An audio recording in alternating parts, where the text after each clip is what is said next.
There, we're streaming now.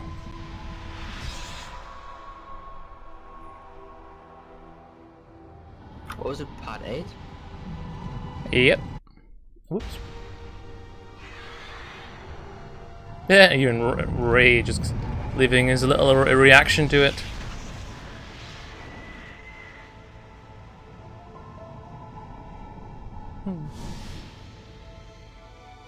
Yes, we do that. It's like we haven't met any of these people yet.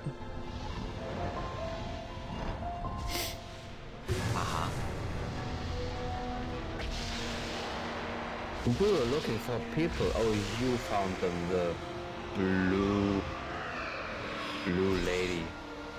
Yeah, blue lady.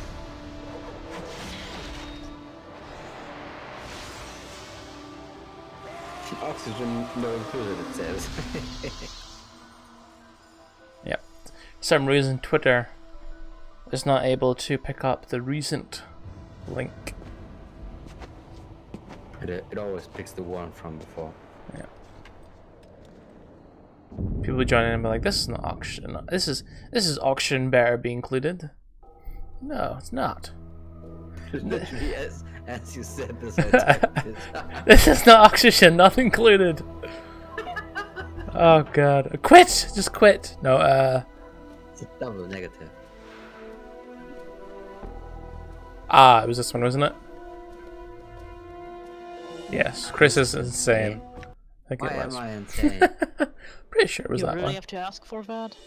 Whoa. I don't have the voice changer for today, I hope that's okay. That's fine. I'm pretty sure we spoke to all of them, didn't we? I have a list somewhere. I think we're missing some. Nah, Mordron. No. Still have to watch a movie. This is a lot larger than I thought it was. This strange cubic creature seems to be as much machine as it is organic. As you approach the thing, it silently stares at you with wide, unblinking eyes. Its face hasn't the slightest trace of emotion on it. We actually only spoke to 7 of the 10 women. Oh. Come on, Chief. We're in a building full of some of the sexiest chits in the side of the multi-universe. And you're stopping to talk to two Modrons? I totally read sexist there and was very confused. We're in the sexist chit. What? What can you tell me about the Modi?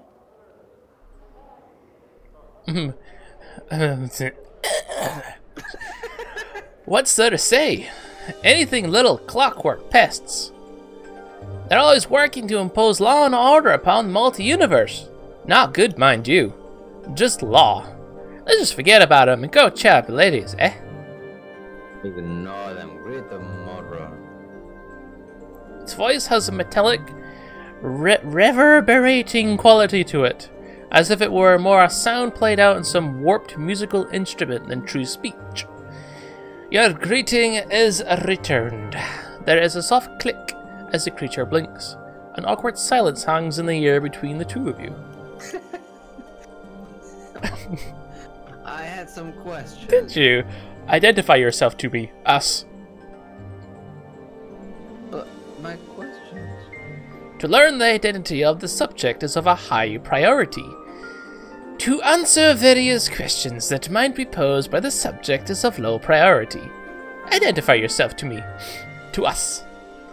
Do you think that they know that? Die. I'm a Dan. The creature tilts slightly forward and back on its metallic legs. Whether the movement is meant to indicate a bow or a nod, you are unsure. We would identify ourselves as Modrons, Quadron type, winged variant to the subject, Adan. I had some questions now. The subject is free to ask a question. What are you doing here? Our purpose here is observation. What are you observing? It's Max. No, we are observing one of the establishment's staff. Who are you observing? As previously stated, we are observing one of the establishment staff. Yeah, but who exactly are you observing? The object of our scrutiny is named Dolora. Who is that? I think it's the woman we've been playing with. We had a debate with her. Why are you watching her? We have not been informed as to the specific purpose or purposes which resulted in our being given our present task. The command of our superior Pentatron is sufficient reason to perform said tasks. As such, the purpose or purposes are irrelevant to us. I had another question.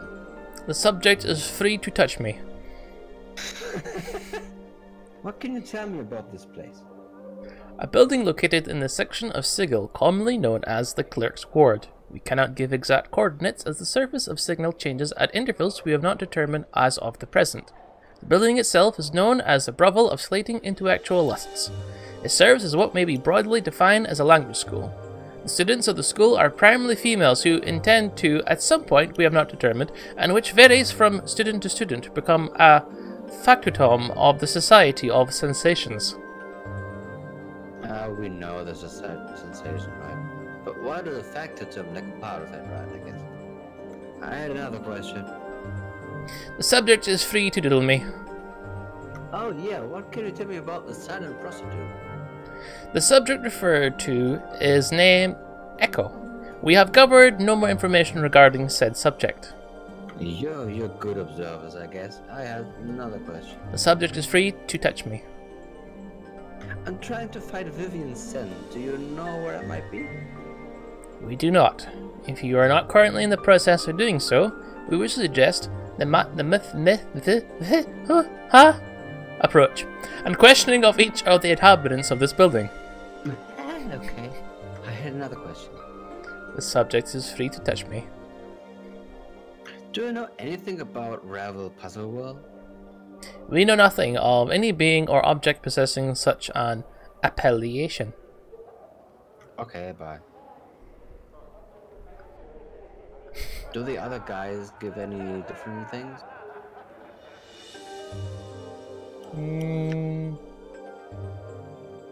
Nope. Okay, bye-bye. So we need to find 3 more girls, actually. Have we actually... Oh, yeah, Vivian, have we already talked to her? Yes, I have no specific things. I think she didn't talk much. Oh, yeah, right. 99 eyes? Oh, but... Nanny was that, a bit shy woman who... We're helping her to do something. Yeah, who wasn't able to say something mean to other people. Vivian is walking as if she shat her pants. And then you go Echo. Mute. Doesn't speak at all. Isn't there be a second floor we've been missing? No, but at the time we entered this middle thing, there were 3 women inside of this, and I think maybe... Wait, what? Let's go inside. What is this? Cellar. Cellar? I don't think we find the woman over here. Caretaker. Some funny looking balls.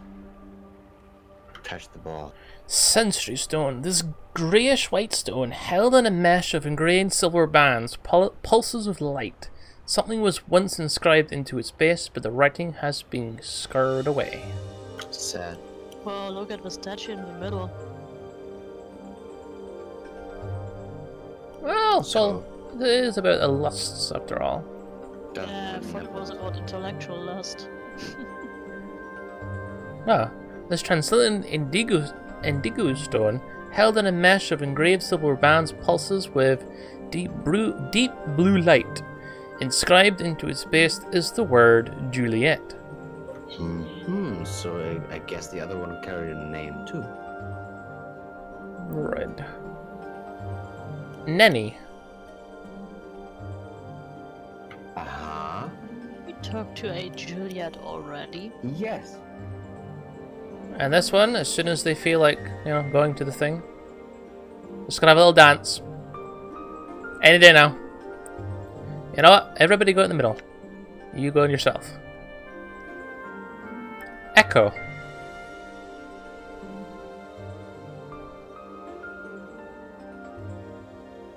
Vivian?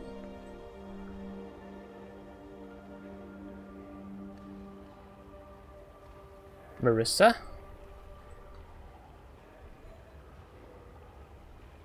We didn't talk to her yet.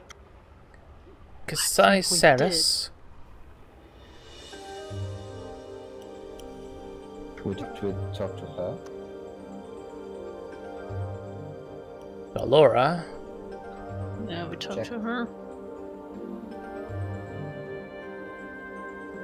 Andertong? Yep. Who are you? So, A man looking slightly puzzled nods as you approach. Greetings, sir. Might I ask how you came to be here?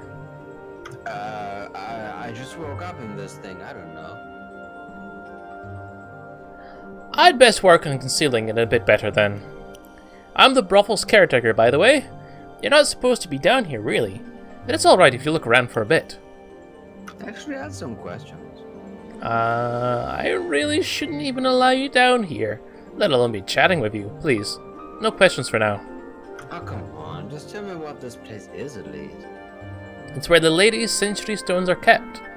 They use them as diaries of sort. You won't be able to use them, if that's what you're thinking.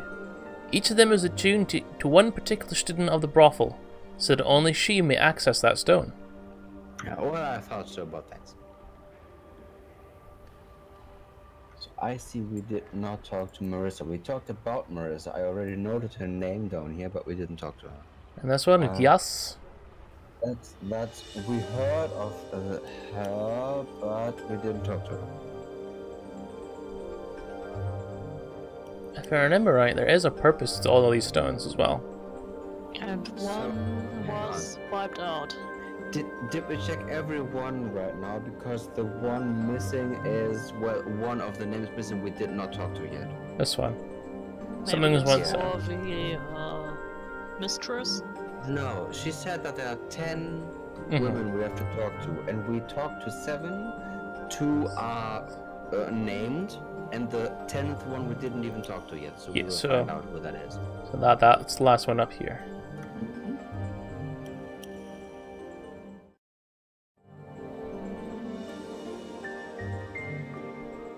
Who's her? Oh, we have her. Carasaurus. Oh, but look at the name. Below it said Kasai with 2 S, so I corrected this. Whatever. Marissa? Marissa, let's talk to her. Squinting at the figure behind the partition, you can barely make out a shapely female form in the darkness. She turns to you, but you can see nothing of her face. Have a face. The figure answers in a voice that is slow and deadly, like a steel dagger drawn across stone. Yes. Come to speak with Marissa, have you? Quite rude of you to enter a darkened room, storming behind my partition like so. Rude and foolhardy. Like it. You can hear a faint whispering sound like a slight breeze, or the hissing of serpents. What? Where? Whoa. Creepy shit. My apologies, my lady. I wasn't sure if someone was in.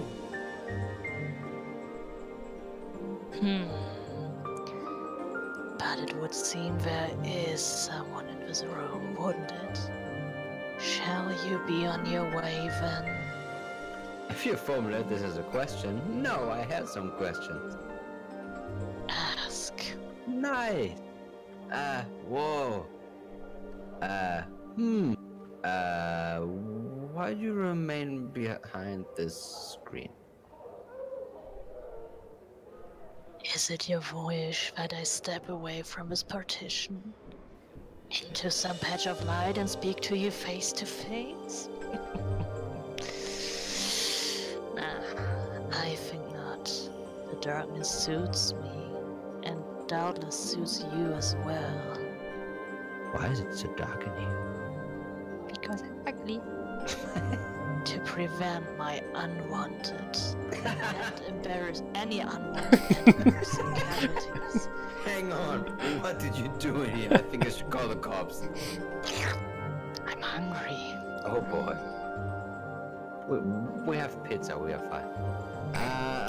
Just some questions answered. I don't want to talk and come into life. What are you doing here? Hiding from everyone? Sitting here with my thoughts, listening to you voice yours. What? The silence of both of them, literal and figurative, is deafening. Listening to you voice yours. You can voice your voice. It's a verb. I'm curious to hear your thoughts. Oh, I think not. You would find them most unflattering at this moment. What is it you want? You? No. I just had some questions answered.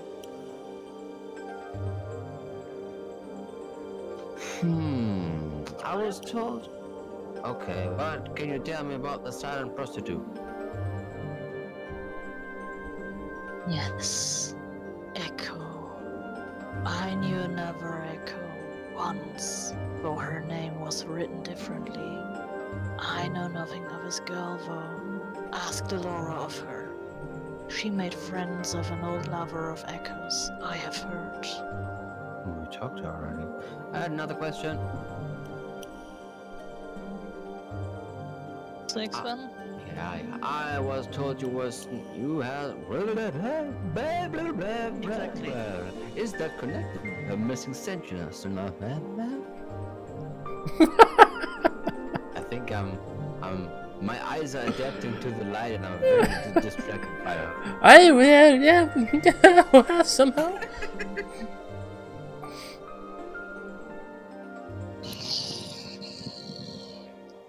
Yes. I've been known to creep into Vivian's chamber for some of her perfumes. Though I doubt you'll meet another here who hasn't. If you're implying that I've got her personal scent, well, feel free to sniff around.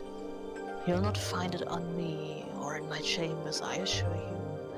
Perhaps whoever took my crimson veil took Vivian's scent as well. Your veil has been stolen?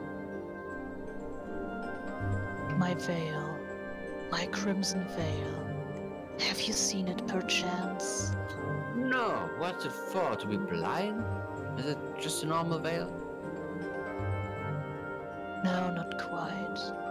It aids me in communication. Face-to-face communication, that is, so you don't faint. Why do you need to hide your face? Because I'm You didn't ugly. say that. Enough with these asinine questions. How tiresomely annoying you are. Now what do you want? That's... no. Just some questions answered. Well, okay, well, sure. Do you know anything about Revel Puzzle Well? No. Do you? Go ask Eves. She collects many tales and can probably tell you something of use. Okay, bye. What a nice person. We need to get Eve still.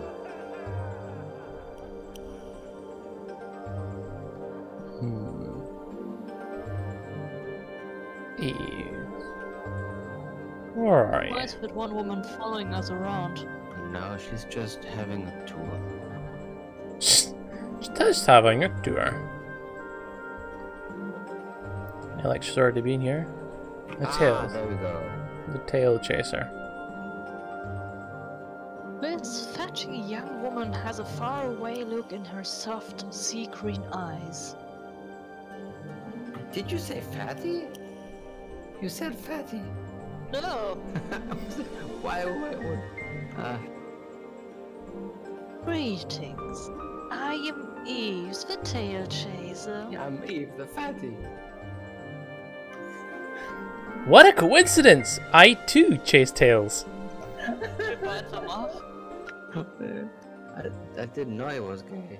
Have you come to trade tails? I'd like to trade tails. I would like it very much, yes. Oh, well, good. Then tell her the story of waking up in the mortuary. Ease leads forward as you tell the tale of your awakening in the Dustman's mortuary. She seems to devour your every word. As you finish, she smiles at you. I shall remember this tale. I too will tell a tale of a dustman. Chapters of dust. Go on. There are chapters in the Dead Book, the massive tome which the dustmen keep that records the passing of all that lives in the eternal boundary. In this book, there are chapters that are naught but dust, and it is believed that the names therein are lost souls who cannot die, but must suffer life eternally until history itself dies and grants them release. I have another tale to share with you. Huh. Elliot lingering sighs. What is that even? Let's check it out. I shall remember this tale, and now I have one for you. Before I begin, I must ask, do you know what a modron is? Yes. Those computer-like things over. Yes. Then I shall tell you the tale of a clock and the quadrone. Nice. Go on. Once upon a time, there existed a modron. It was newly created, its logic fresh and untested, and it had come to Sigil following the commands of its modron superiors. Go on. It knew of nothing but commands and dictates of obedience and passing along the orders of its superiors. For you see, modrons are only aware of the commands of their immediate superiors. They have no grasp of a higher authority until this one. One day, it came upon a small shop, within which there was a small clock that could no longer tell time. It was cracked along the edges, the wheels of its hands broken. Modron immediately set itself to work at getting the parts to fix the broken clock. It made a new wooden housing for the clock's parts, replaced the bent springs, carefully filed and oiled the clockwork machinery, and carved new hands from the sparse metal available to it. The newly repaired clock's precise ticking reminded it of the great gears of Mechanus, and it comforted it as much as anything may comfort a modron. Nice. And what the modron never came to understand was that it truly loved this clock that it had worked on, and for reasons it could not explain, elected to remain in Sigil, and where the lines are blurry, and be with the clock for the rest of its years. It remained in Sigil and the blocks. I got another tale to share with you. That's great that I don't have to talk about this and you have to tell your stories. Oh yes, Regwin's curse. That's a good story. Maybe she knows something about that. I shall remember this tale, and now I have one for you. The Gilded Tale. Okay. Upon the plain of Isgard is the Gilded Hall, where those sensate that seek the pleasure of gullet and loin can be found. They indulge these passions in earnest, never realizing that the doors of the hall never open, and that there is no clear path back to the civic festival. They are the unwanted sensates, the ones that do not truly believe in the faction, but instead seek only pleasure for pleasure's sake. Are prisoners who do not realize they are such truly prisoners? That's a good question. I got another tale. Another story of Ferret. I I shall remember this tale, and now I have one for you. Once came a man who had experienced the most beautiful thing in the multiverse. It was his intention to place the experience within one of the civic festhal's sensory stones, magical devices which held feelings and memories for an eternity, leaving them for others to partake of. But he thought about it. Wouldn't its being shared dilute the experience? So he held it to himself, precious thing that it was, and aged with a memory. But as he aged, the memory became tarnished and beaten, and he could no longer recall the glory of the experience. Okay, I don't think we have any tales, right? You can ask your companions. Oh, sure. Do it. Ask one of your companions. Morty, do you have something? Me? Why do I have to tell a story? Tell a story, Morty. Fine. An elderly man was sitting alone in a dark path, right? He wasn't certain of which direction to go, and he'd forgotten both where he was travelling to and who he was. He sat down for a moment to rest his weary legs, and suddenly looked up to see an elderly woman before him. She grinned toothlessly, and with a cackle spoke. Now your third wish. What will it be? Go on. Third wish? The man was baffled. How can it be a third wish? I haven't had a first and a second wish. Go on. You've had 2 wishes already, the hag said. But your second wish was for me to return everything to the way it was before you had made your first wish. That's why you remember nothing, because everything is the way it was before you made any wishes. She cackled at the poor bark. So it is that you have 1 wish left. Go on. Alright, said the man. I don't believe this, but there's no harm in wishing. I wish to know who I am. Funny, said the old woman as she granted his wish and disappeared forever. That was your first wish. Whoa.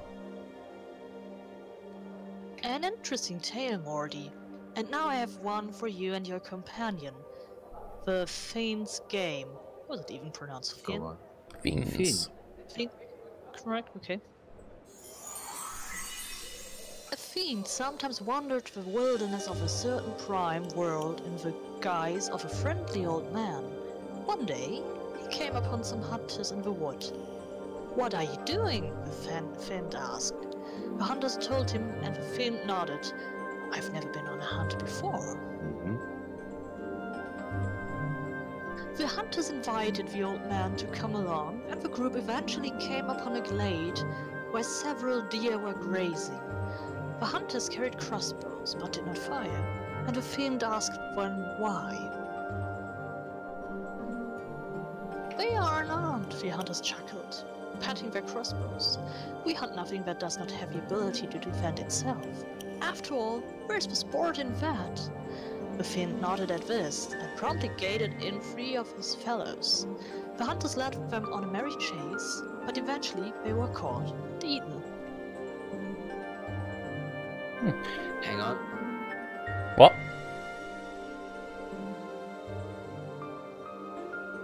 What's going on?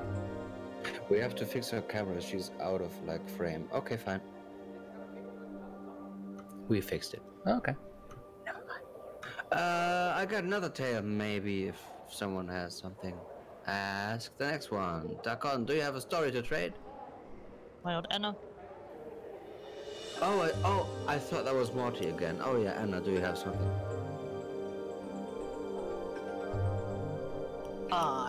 I'm no good at telling such things, I'm not.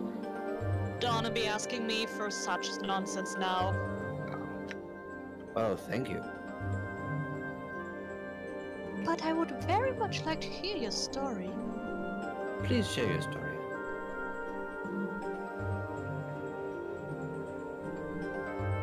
Come on already, fiendling! You already have 1 tale you won't part with.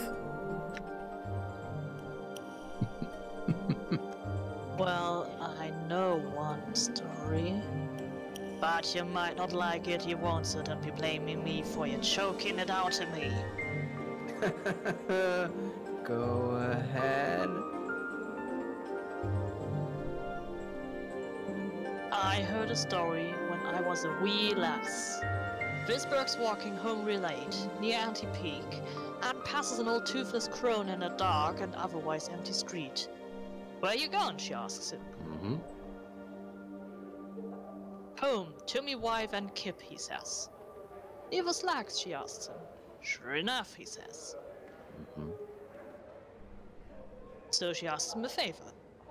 To take a box she's got to Dieter's pet and give it to the woman there. Noesberg's a real sap, too nice to say it, nor despite the fact he is sure something not quite right about his old crone and agrees. What was the woman's name, he asks. Where does she live? Where should I look for her, if she's not by Data's pit? The woman hands him the box, a wooden thing, wrapped in colored cloth, and tells him to just go and she'll be there. Finally she wants him, and whatever he does, do not open the box.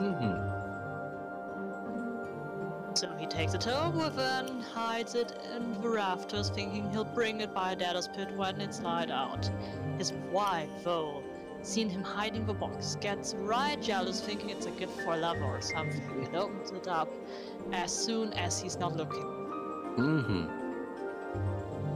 Well, turns out the box was full of gouged out eyes and severed male members with their hair still on him. His scream brought the Burke running. He remembered that what the crone said, got right scared, and wrapped the box back up. He went out straight away to Data's pit, and sure enough there was another old hag waiting there for him. He hands her the box, and she says to him, "This box has been opened and looked into." The poor Burke tries to deny it, but she gets his dreadful look on her face. He had done something horrible, she tells him, then disappears. That done, he hurries back to his kip. But he didn't open it. Well, he's feeling ill when he gets back, and takes to bed. His wife bitterly regretted opening the box at all, but it was too late. The next day he died of a rotten disease, and the first things to go was his eyes and stab. nice. That was a wonderful tale, Anna. You should never hesitate to share it. Now I've one for you and your companion, the parched land. Once a large village was struck by a terrible drought. The farmer journeyed to the worshipping stone, and again implored it as to the cause of the drought. He asked the stone why it did nothing when the fields were parched and dying, while the animals and the people suffered while the stone did not a thing. "Have we not given enough offerings?" the farmer asked, begging almost up on his hands and knees. But the stone did not respond, it merely sat and cast a shadow. Nice. Okay, I think I've got another one. Maybe Dakon has one? Yep. Dakon. Yes. Dakon nods slowly. I shall impart the tale of Akali drowning. Dakon tells the story of Akali, a foolish Githzerai of myth, who had become lost in the chaos of limbo. Normally, a single Githzerai may use their focus and mental discipline to form the chaos around them into a small, habitable environment. Akali, however, asked so many useless and unfocused questions in her quest to return home that her isle of matter dissolved around her, and she drowned. Okay. Fascinating, Dakon. Let me share with you and your companion another version of your tale that I have heard. Dakon looks attentive, and perhaps a little surprised. Go on.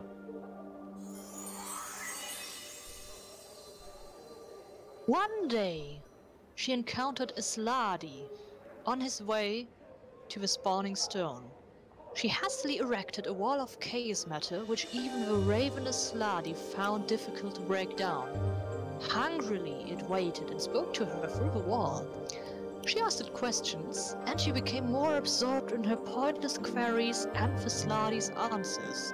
Her own wall decayed and collapsed upon her, and thus she drowned in a matter of limbo. I think we're done with... Yeah, I think so too. I had a question for you. Should we really ask number 1? It's clear. What are you doing here? Oh, number 10 is interesting. 2. 2, yeah. I collect tales and trade them with others who have tales of their own. Okay, another one. What can you tell me about this place?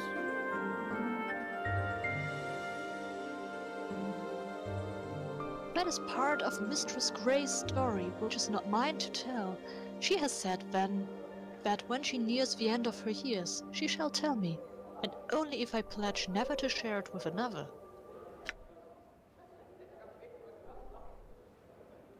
She hopes that she will never need to tell me her tale, for she hopes I will find my own story before that time and leave this place. I think she fears my life will be squandered in searching for this tale and not acting upon what I already know, but it cannot be helped. I think I want to know this. Your own story? Once upon a time, the girl came to an oracle who was rumored to know many things and asked of it a boon.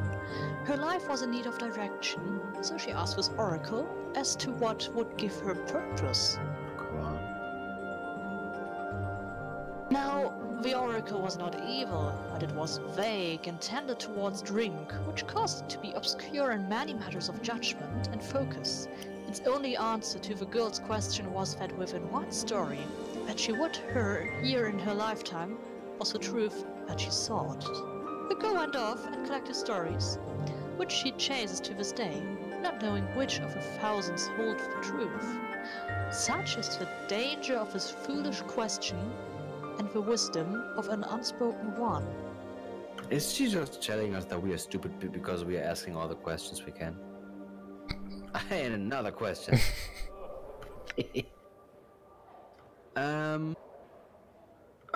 Yeah, maybe. What can you tell me about a silent prostitute? Some tale, maybe. 6. Echo! I once heard a tale of a girl who knew the word that, if spoken, would undo the multiverse. Perhaps this is Echo. Asked Laura though. I understand that she sometimes meets with one who knew Echo before she stopped speaking. We did talk to the Lord. Maybe we have to go to her again. Yeah, after we had this probably. conversation. I had another question. What is 7? Yeah, sure. I'm trying to find Vivian Scent. Do you know where it might be? Speak with Nanny. She's forever pasting about, observing everything intently. Okay, no one. Crimson Veil? Yeah, I'm trying to find Marissa's Crimson Veil. Do you know where it might be? But Marissa's an interesting tale. Would you hear it? Yes, go ahead. Once upon a time, in a world of heroes and a time of petty, childish gods, there were 3 sisters. Cursed with a hideous appearance, they were considered demons by the people of the land and forever shunned. One missed her sisters terribly, yet left that world with its shame behind, but exchanged the pettiness of a pantheon for the pettiness of self. I don't get.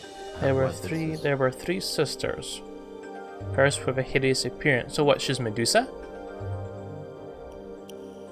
I don't know. Because she doesn't want people to see her face. And if you saw Medusa's, if Medusa's gaze went upon you, you would turn to stone.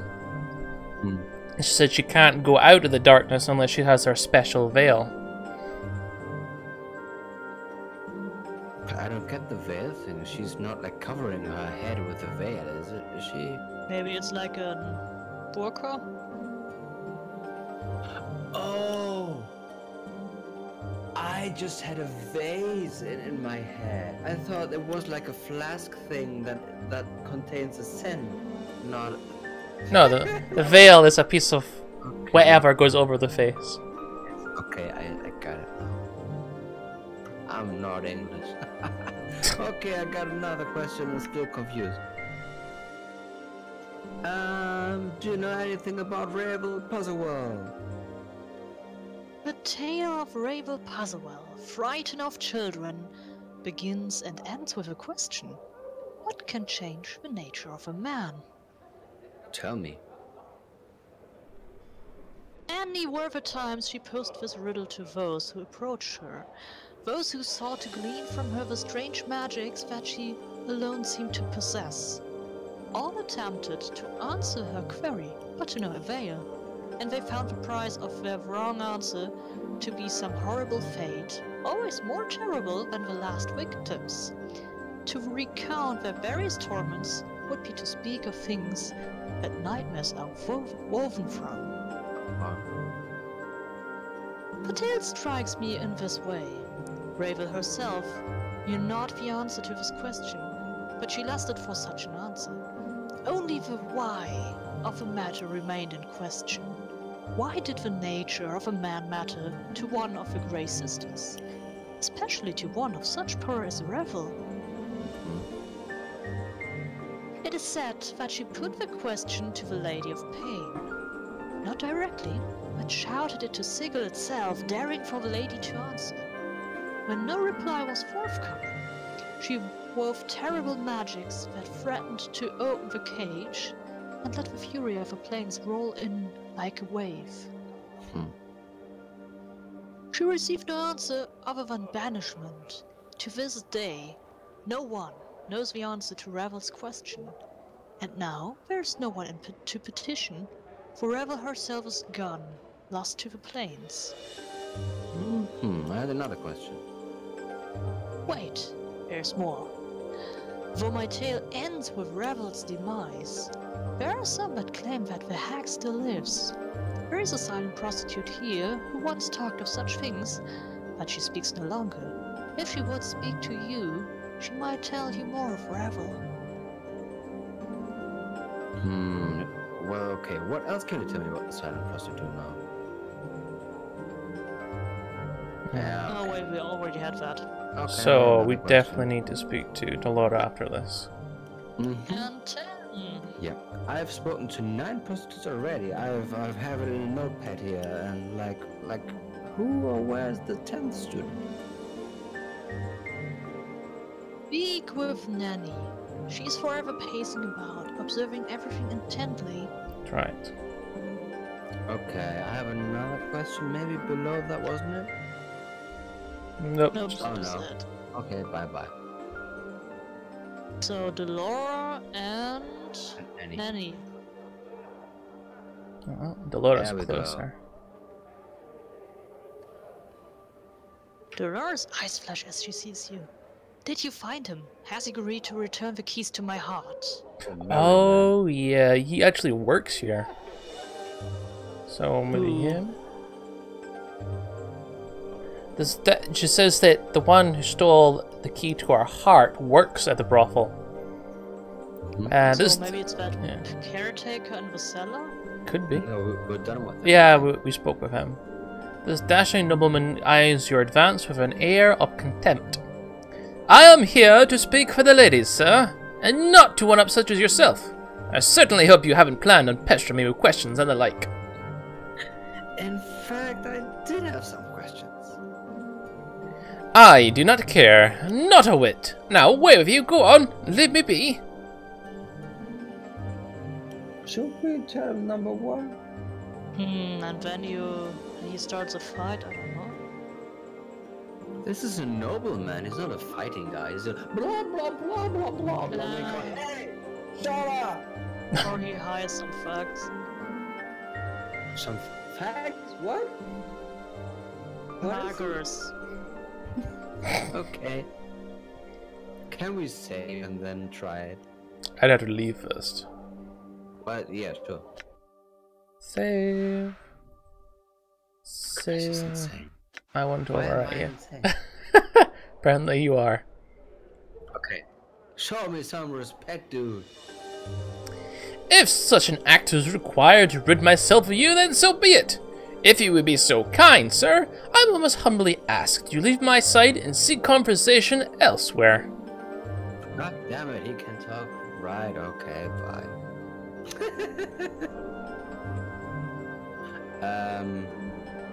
The stream is really messy for me right now. The stream? Oh, this stream. It made the thing you're seeing. No. Or the stream. No, I mean the Discord stuff. There's not much I can do about that. Okay. Yes? Yes? Yes. I had some questions. You look slightly annoyed, but says nothing. Hang on, the patrons don't work there, they just come there. Right? Again, you seem troubled. No, not quite troubled.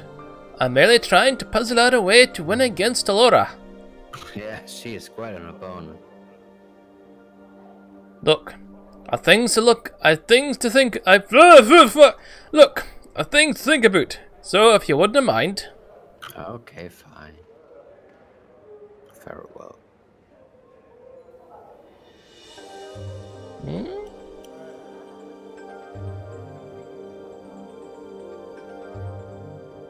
Oh, noble woman. Okay. Well, mad sir, might I be so bold as to say, before you ask anything of me, that I am a patron here and not one of the students. You are a patron, how much do you pledge? That is correct, young sir. I came here one evening to see for myself why my husband was constantly paying visits to the place. I became fast friends with a number of the prostitutes, and so here I am. It's not only for men to enjoy a good conversation, you know? True enough, I had another question. You know? Of course. Hang on, need to wait for it to show something readable.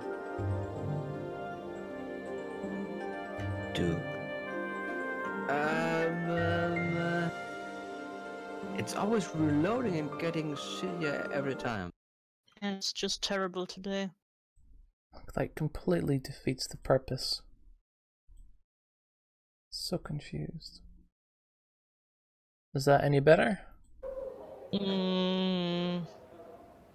Barely. Yeah, now it's at least readable. But it keeps reloading every few seconds. I'll just use the stream because that's not as shitty. What can you tell me about the silent prostitute? Where am I? That one. I cannot read. I'll check the stream. Okay. I shall open the stream. A stupid thing.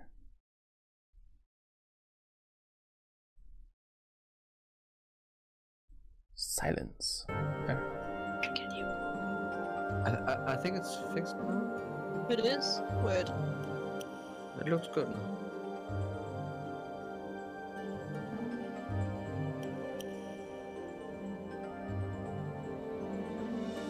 Okay. I do not know her, and I cannot recall her name. I've been told that she cannot communicate, and so I have never taken it upon myself to try and speak with her. I had another question.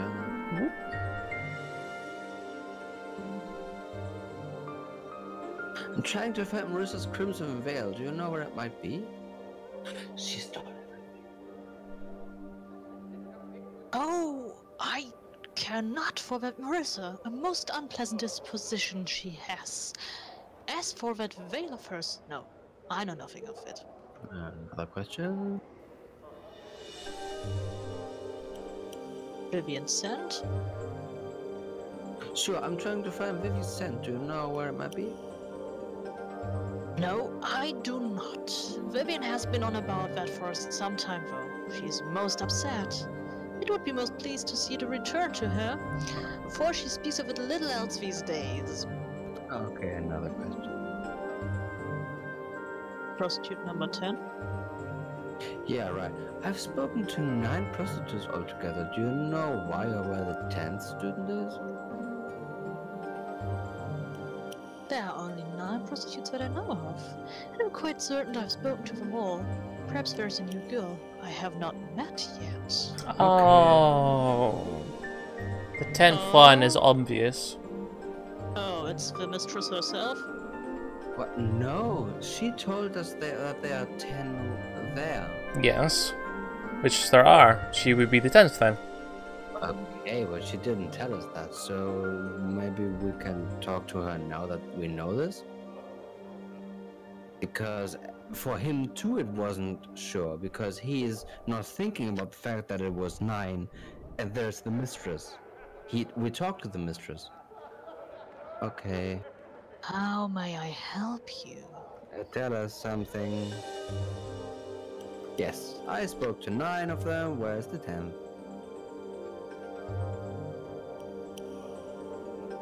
And you could not find the 10th student. How curious.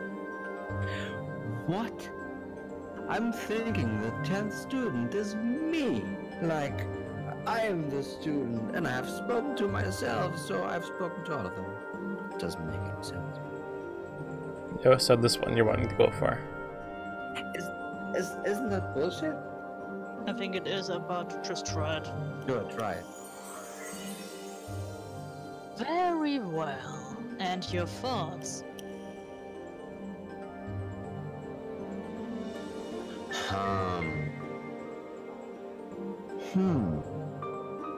One, because we want her to accompany us. I know. Okay, you and I should leave this place and explore the plains. There's nothing more for either one of us to experience here. Very well. I will travel with you if you still desire my company. No, go away. After all of this, nah, I feel like no. Yeah. Goodbye. Okay. I do. I think it should have been that the 10th one is you and not me. Me? Why would it be me? Why would I be the student? Okay, so can we still talk to her now? Technically, they were talking. Whoops. Wait, she has no health bar. Oh, hang on. Click. Nice. Who was talking? Anna and Morty. I think we're missing Nanny now. For more information. Yes, There she was at the door. What? And we talked to Delora, right? Yes. Yeah, we have. Huh. Well met, good sir. I'm Nanny. And how are you this fine Oh, we've met before. I'm sorry. I knew you looked familiar, though. That's alright, I had some questions. Please ask. What do you want to ask of her? The veil. Okay, I'm trying to find Marissa's Crimson Veil. Do you know where it might be? I'll bet I do. I saw that nasty Kimaji Atatong sneaking out of Marissa's room one night. They are both meanies, you know, but Kimaji is really awful. Anyway, I talked to her first. Thanks, but let's also talk about anything, like, about another thing. What can you tell me about the silent prostitute? Maybe update it. Oh, Echo. She's a mysterious one, isn't she? Do you know that she never speaks? Truly. I think she was emotionally wounded, so badly that she may never speak again. I bet Delora knows, because she sometimes talks to the last lover Echo had when she still spoke. We had no option to tell this to Delora? Because she wants us to find the guy that probably broke her heart. Okay. Let's try to find the guy. Kimaji was on the right side, the Yeah, one very- that was battling us. Went down. No, it was the abusey guy. Girl. No, now on the right. Yeah, straight right. Down there. I know, but it's who exactly is the guy? Good question. Oh, it's you again. Just can't get enough of me, huh? Yeah. Give me your veil. Fine, whatever. Ask. I was told you were sneaking away from Marissa's chambers recently. Is that connected with her missing veil somehow? Who told you that? If I was fair, Berg, I didn't take a filthy veil. Search my room if you'd like. I catch you sniffling at my britches, foe. I'll see that you're never allowed in here again. What are bridges? I'm wondering the very same thing. Why would I ever sniff at your anything? Beats me. Someone's nicked more than a few pair of them, though. My favorite leather bracelet too, with the iron studs. I don't think that would fit, sorry. Okay, well then bye-bye. Save and loot her room. She told us to look around. Call me insane. It's locked. Handkerchief. Man, it's not a veil, is it? It's not crimson. There is a locked thing in there. Can we smash this? Smash. Whoa, okay, everybody gotta go. Gold earring. Okay. Everybody attack! This closet. Yeah, okay, so there's nothing there, right? Oh, door. Closed. Yeah, Delora. Just feel like poking my head everything and anything now. Well, we just saved, so sure. And it's locked. Attack! Everyone bash. Bash, would you like to play a game? No, I want to attack. Everyone, attack! Money! Don't rob her. Actually, just So breaking into things is okay as long as you don't take anything. break it, but don't take it. Mm-hmm.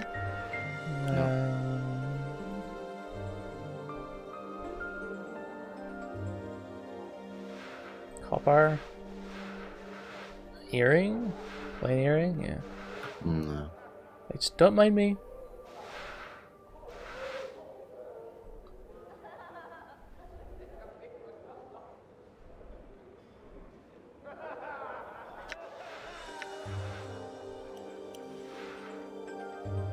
Earrings and money.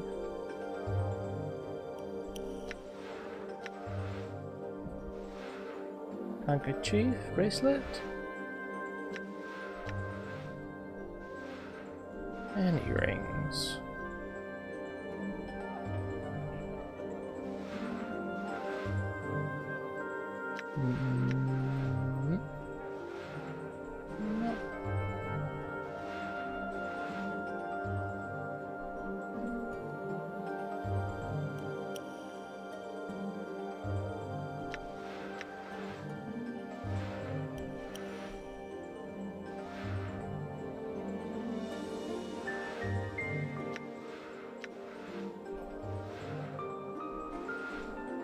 There were no containers in the cellar, right? So it couldn't be the, like, a housekeeper guy. No. Hope you don't mind me doing this. Golden ring. And Juliet sulking. Jigga, jigga, jigga. Huh?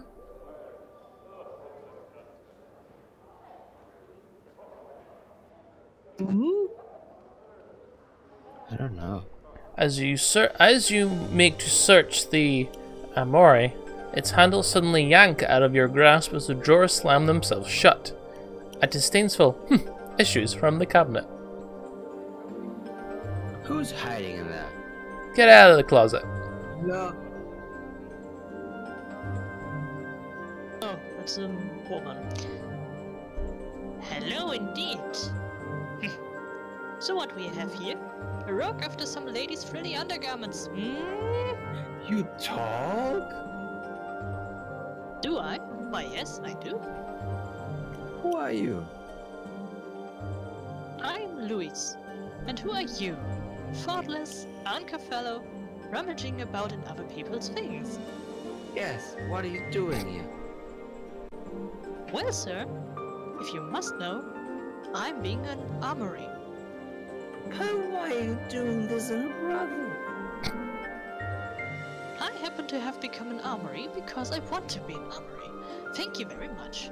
It's not to watch the ladies undressing, nor to have them place their soft, sweet-smelling undergarments in my drawers where they can rub against my skin. Such accusations are an insult to a practitioner of the magic arts. I'm merely soaking instruments of what it means to be an armory. The sights, the smells, the sensations. So all of women know about this then? Yes, yes they do, and we wholeheartedly approve of. Well, not with their entire hearts exactly. But while they have not spoken to the blurry lines, I cannot read anything of approval in my presence, since they are not exactly aware of that I'm an armory. I would not want them to know that I'm anything but, and so have not been able to inquire upon the matter. Well, what do you have to offer? Very well. Posh. Open the third drawer. Use Sealawag. As you reach your hand into the drawer, it slams shut on your fingers with great force. Searing pain races through your hand as you withdraw your battered fingers.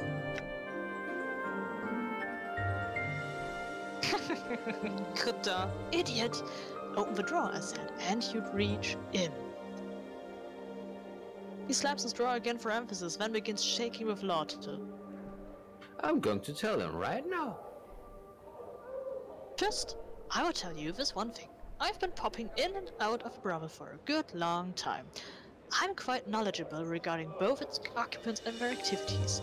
I assure you that talking about me is utterly worthless. Not only will you lose me as a potential source of information, but I simply disappear before someone comes to investigate your claims, leaving you looking the fool. One. Maybe I'll just chop you off for kindling then. You'll do nothing of the sort. Why, even the most common of men knows that one cannot commit an act of violence within the brothel. Certainly be cast out. And even that if were not the case, I assure you my command of the art is quite impressive. Well, fine, then I'll just go tell him about you. Bye. Or what about questions? God damn it. It's just Because maybe it's he looping. knows about the sand. Yeah. She has some questions. God damn it. I'm trying to find Vivian's scent, that's why I'm poking around in you. Where is it? Stupid, Oh dear, yes, I had heard about that. Most unfortunate. Did you ever have the exquisite pleasure of breathing in that scent of hers? Absolutely wondrous it was, but sadly, no. I know not where a good Lady Vivian's scent might be found. On her, no. I had another question. How about the Crimson's Veil? That's what I find, blah blah blah. I heard she used to walk about in a crimson veil, but that she had recently taken to her room and darkened it. I did not know what had occurred, so this veil of hers is missing then. Yes, bye. Wow, how helpful. Maybe you can ask our newest companion about that thing.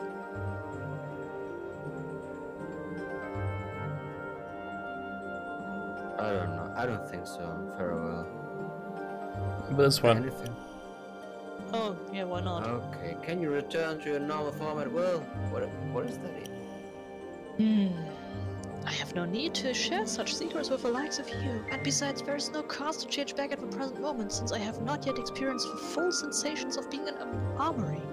It is a complex thing to hold and sort soft frilly clothes, smelling of wandering wondrous woman smells. Okay. What a creep. Well, yeah. How about we ask For The- a companion. yeah.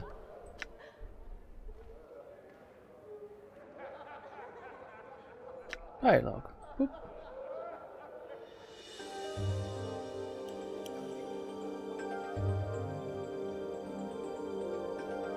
Okay. No, never mind. No option. Ooh, this one. Well, sure. I had some questions about our travels. Can I read your diary?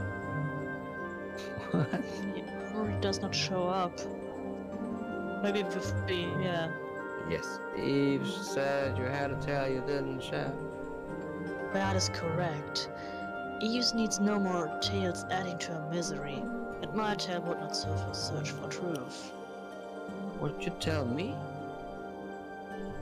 It is a long tale, and not as interesting as some would make it out to be. It is intertwined with in other tales of war and slavery. It is not a pleasant tale. I would still hear it. Very well. No, my past is not a long one, at least by Tanarari standards. I do not know if you're familiar with the Tanari, but we are a race of Yabbas, a staggered series of planes filled with chaos and evil hearts.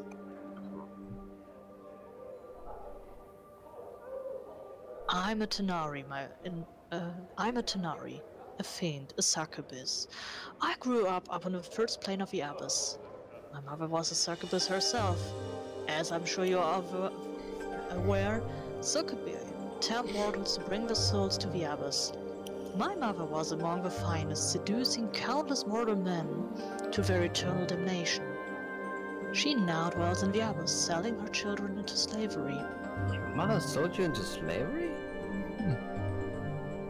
Yes, she sold me to the Badizu, the blood enemies of the Tanari. I think she rather expected that they would kill me, despite her knowledge of other subjects. She knows little of their culture and the delight they take in tormenting others. How did you escape? The Badizu are a proud species.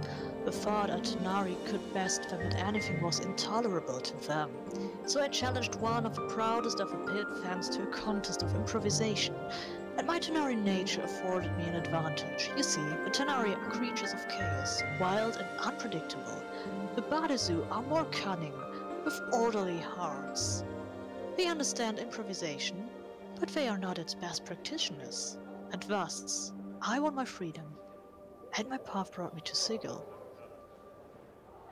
Okay, let's move on.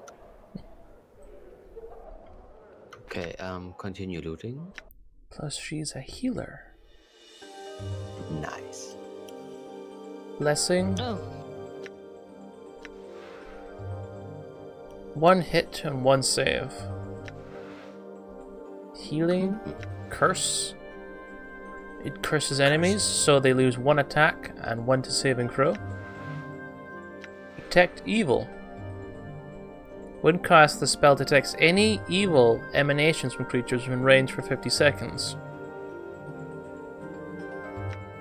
very useful. Hello of Lesser Revelation.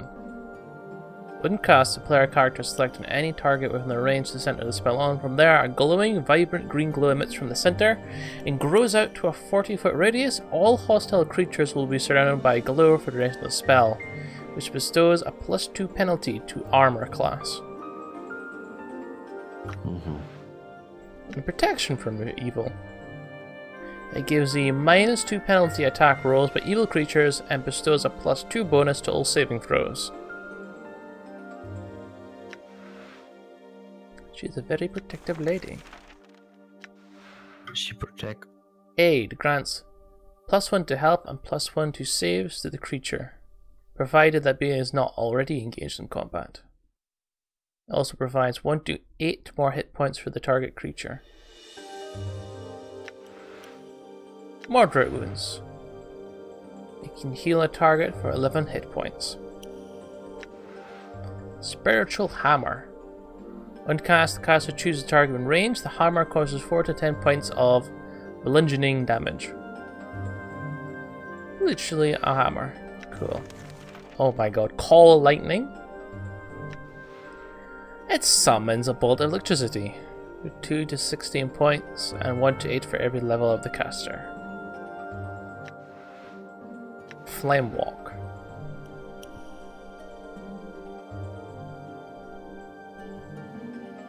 Okay. Anti-fire. Prayer. +1 attack damage and saving throw to all who are friendly to the priest. So wait. That could be a double-edged sword then, wouldn't it? Anna isn't exactly friendly to her. Because she doesn't like her for some reason, so she could actually suffer because of this spell. Oh, That's what it says here, to all who are friendly to the priest. Those who are hostile to the caster suffer -1. And I think Dakon did not really like her either, or I'm a mistake now. No, you're right. He doesn't like her. Like someone. Speak with the dead. The spell allows the Nameless One to initiate a dialogue with a dead body within speaking range. Interesting.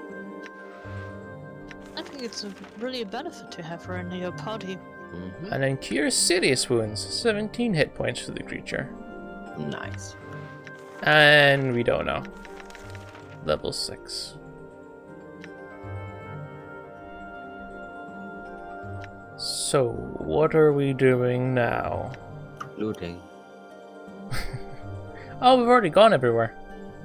No, you started at the very right angle, like 3 o'clock. You didn't have like 2 or 3 sectors. Alright.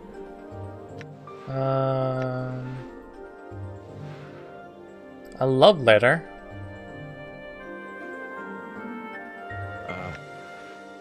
From whom to whom? Don't know. Gonna save. If this is like the breaking heart thing from some other guy and he gave it to her. Your inventory's full. Oh, goddamn. You can give away some stuff. Yes. Finham's book 30. I have so many healing stuff. You take. Give her the cheese. Here. Take the cheese. Take my intestines. Take my hammer. Should probably put these healing items up here. Save some space. Rugged. You can take this note. I'm gonna keep that. I want to keep this arm. I think that'll do, Like her holding this will still open portals, right? Yes, as long as she's in the area. Right. Okay, she's not going off her head. This is a passionate, steamy, and rather graphic love letter. Who it's to, who, and whom it's from, however, are quite vague. Sad. So we just put it back. I don't know. Unless we ask someone. Yeah. Ah. Let's read this to someone. Ask the person I just stole it from. I don't think that's a good idea. No, I have questions. No, it's not there actually. No, it's not. I have found something. What is this? From whom? How? Where did you get this? I think you looted this house, so we're done now. I think. Yep. So Oh wait, unless. Are you thinking the same thing? About Juliet, because she wants her love life to be spiced up. Yes. Oh. Where Good did she thinking. go? I've just seen it in the Oh. journal. There we go. Well, Ah. anything yet? Oh. Can't you not take this like a weapon and then put it on her or something? No. You cannot take this in your hand.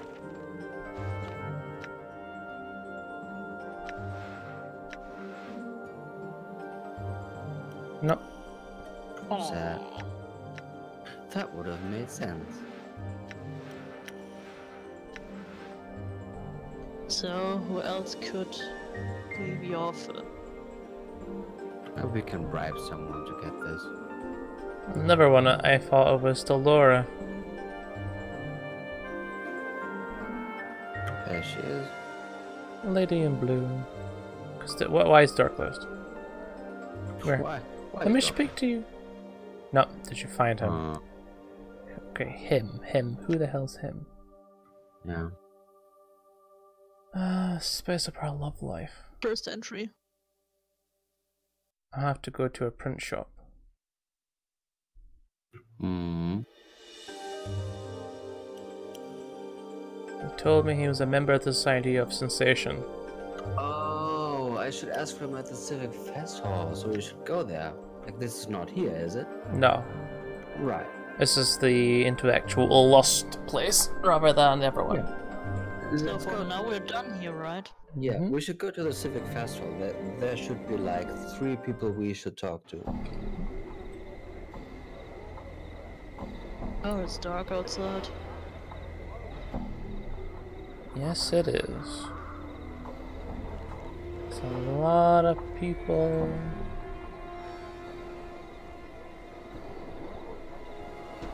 Alright, what's this? Under a seagull. The tailor.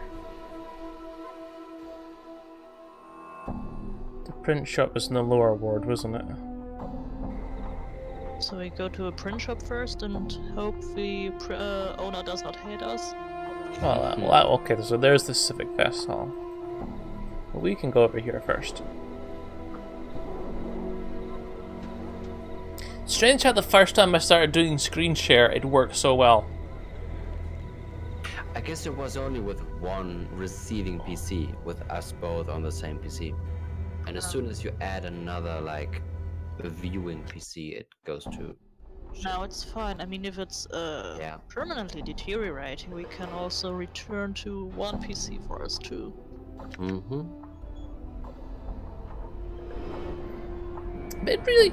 It shouldn't deteriorate.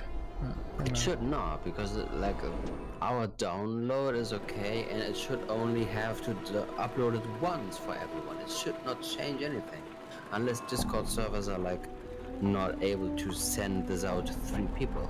How are they handling everyone then? It doesn't make sense. Oh dear! Have you come to threaten me again? What? Yeah, He teleported us out when Yeah. we annoyed him. he was just like click, and then we were gone. How did you teleport me? Trade secret. Did you actually want something, or were you coming in to bluster some more? I had some questions. Do they have to do with work? Yes. Yeah, I need to print your love letter for me. A love letter, eh? Fine. It'll cost you though. Let's call it 100 coins. You look desperate for this. How about a discount? He barks out a single syllable laugh. Ha! I don't think so, friend. 100 coins or nothing. Who you call a friend? Wow, here you go. Takes your money. Thanks for money. Selects a perfumed sheet of paper from a drawer in the desk. He scribbles a few vacuous, love-struck lines on it in a flowery, elegant script. This'll do, I'm sure. Do we have questions? No. No. Okay, bye. So we've got our scrumptious love letter. Mm-hmm. Shall we go to the Civic Hall now? To find the man who stole our heart. Or the key to our heart. And someone else. We should meet 2 people there at least. So we had Best Merryman, who we have to give a love letter. I don't think. Juliet We just- wants her lover to think that she has an affair. True. But that's not the Merriman guy. The Merriman guy is the other person. Okay. Well. Merriman is from Delora. No, Wolven. The headless. Bonk. Literally just walks into ours. Are you gonna do it? Bonk. Yeah. That's so great.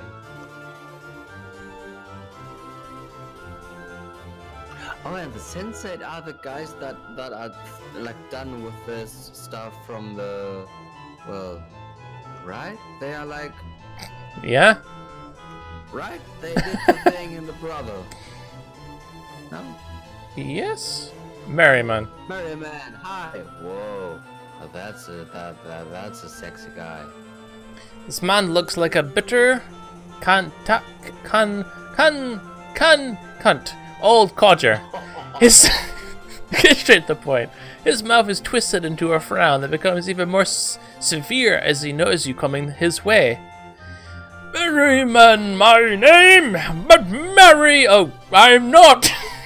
Merryman, my name, Merryman. Off with you, young one. No time for the likes of you. He goes in a fit of coughing from exertion of shooing you away so loudly. Whoa, before you kill yourself, Nora wanted me to speak with you. That's so about what, eh? Well?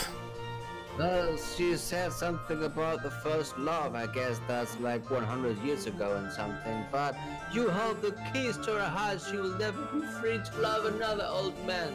She told you that, eh? I'm surprised. Perhaps leaving her under Mistress Grace's toe-leg did what I couldn't. Started to develop her feelings. In any case, I won't just give the keys to you.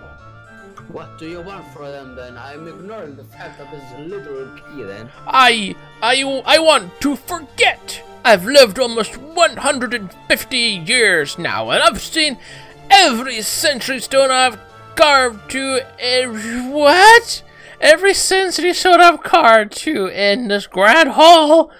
I've little time left to live, and I cannot speak in too weak to go on such wholly new experiences. So I need to find a way to forget them all. That way I can start again in my final days. I just give you a headbutt or what? No, you bloodthirsty lummox! I'll need something. Some item, some concoction that will allow me to forget. Like a drought of the river Styx. Something like that. Okay, I'll get you that. How about alcohol? No, hit him! Find a way to erase his memory. Oh boy. Water from the river Styx, okay. Sure. Can we ask someone in our like group if they maybe know something? What was that? Nah, somebody casting a spell. Nice. Thief training. I tried to steal something. Let me attack this thing and take it. Huh, warriors. Slap. I'm presuming this next one is going to be Priest or wizard. Careful. mage in training. Yes.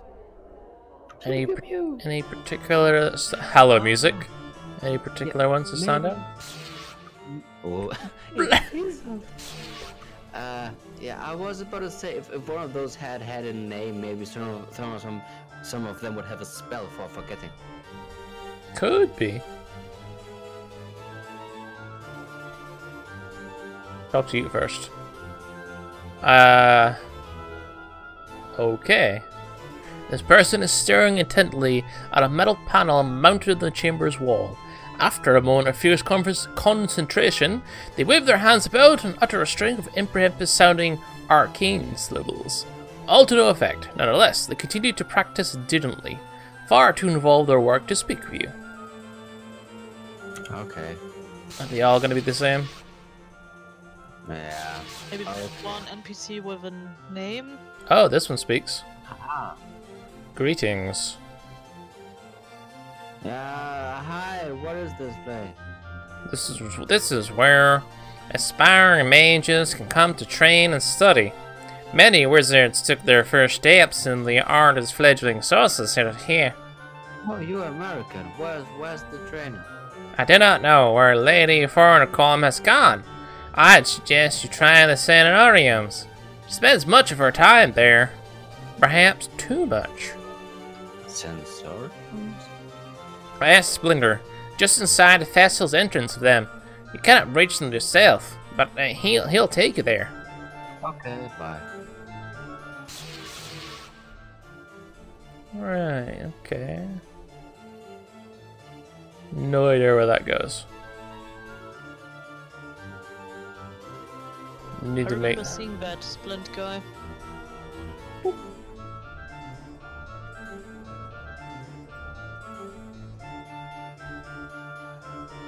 Splint.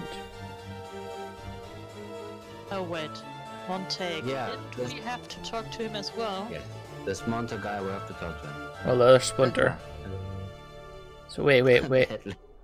What? Whew. Top right. He just went through the top door. Right. Yeah.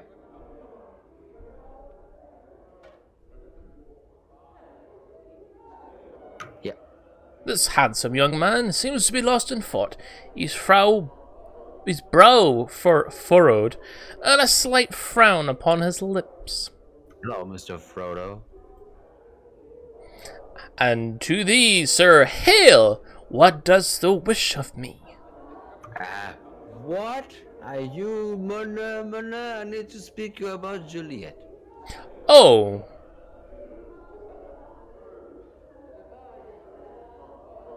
I overheard her speaking at the brothers. She's having an affair.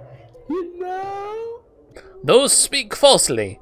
I would have thee present me proof before I took thine claim as true. Here, I have found these letters. Have fun. Let me just guess. Her affair is Romeo? Alas, 'tis true. She has found a lover who loves her passionately. Ah, heartache is a senate's fate, I think. I shall move on to another love and let this other suitor have her, considering the passion of his words. What kind of guy is this? Oh no, here's another one. Okay, bye. I think she wanted him to be jealous, not to leave her. Mm-hmm. But if we tell him this, well, we cannot let him go. This would destroy him. We have to call him back and explain this to him and explain him that she wants more of him. Yeah, okay. Maybe we should try that route. I wish you good luck with me. That would okay. Bye. Have fun being alone. Yeah. And a farewell to thee as well, sir. And now I have some things to attend to while muting everyone. Should we meet again, we might speak more of the matter. Didn't want to go for option 1? No, I didn't want to do this. Just said, if we say this, then it's too late. Or well, we really No. Let's just leave and then talk to him again. Maybe we can explain. You cannot initiate dialogue. He appears busy. Well done. Whoa. What? Are you raising the hive? Mind your own business, Sakuras. I've nothing to say to you. Cat fight. Very well then. Well, now it's better. That occasionally happens.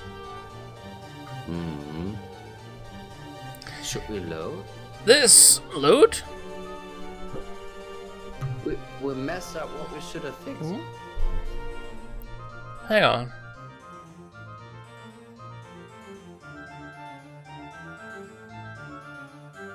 Yeah, the quest is gone. Yeah. Because we failed. Or is it completed? Check the journal. Maybe it says something about. Oh boy. No, it's not there.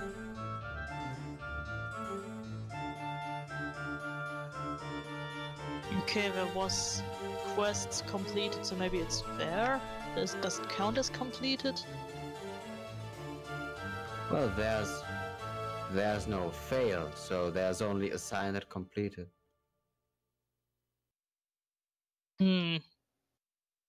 I think we should reload and try the other option. Yeah. Maybe there's an autosave?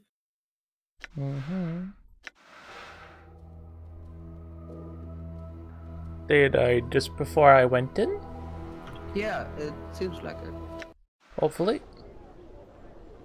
So we have to find the information about Lady Forgot her name again. Yeah. But first, let's go to Montague. Or Montague? I don't know.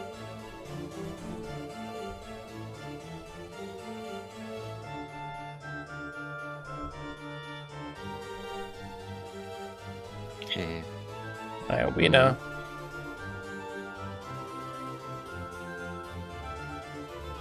Yeah, 2. Mm-hmm. Okay. And then we spoke to a magician in this room. Mm-hmm. Should I say a mage in training? Yes.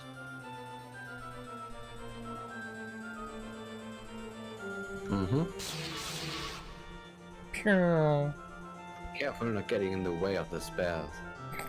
Just run through. Yeah. Bonk. Bonk, bonk, bonk. Ooh, hello, hello. Wait, wait. Greetings. Yeah. Are you the one? Yeah, what? Yeah, letter. Wait, this was all a ruse. Eh? What is those speak of? You know, like, she's a woman. She doesn't say this directly, but she is faking all this so you are more passionate. Idiot. And why did she not simply say something? Well, this way was easier for her. But I had thought we could talk about everything. Perhaps this was something that by its very nature could not be spoken about. What wouldst thou recommend me do, sir? Oh, that's a fun thing. Well, turnabout is fair play. How should I do so, sir? Well, I would go for 2. yeah, that's the exact thing then. Say that you're having an affair. Such advice could be dangerous, but you will no doubt spur her to examine our relationship, and fight to keep it. It shall be done. How shall it be committed? I'll handle it. I'll say that that I found you with another woman. All right then. It shall be as those say. Okay, I'll be sure to tell her when we next meet. Farewell. Another 5,000. And a farewell to thee as well, sir. Now I've come to things to attend to. Should we meet again, we shall speak more of the matter. He bows and turns to go. Bye-bye. Anyone leveling up? Oh, yes. Sorry, that gets me every time. Hmm? Listen, listen. Level up. We have a level up. Bonk. Is it Anna? Yes. It's every time he walks into something, he goes, bonk! Where'd he go? Wait, where did he go? Went somewhere behind the throne. Oh, there he is.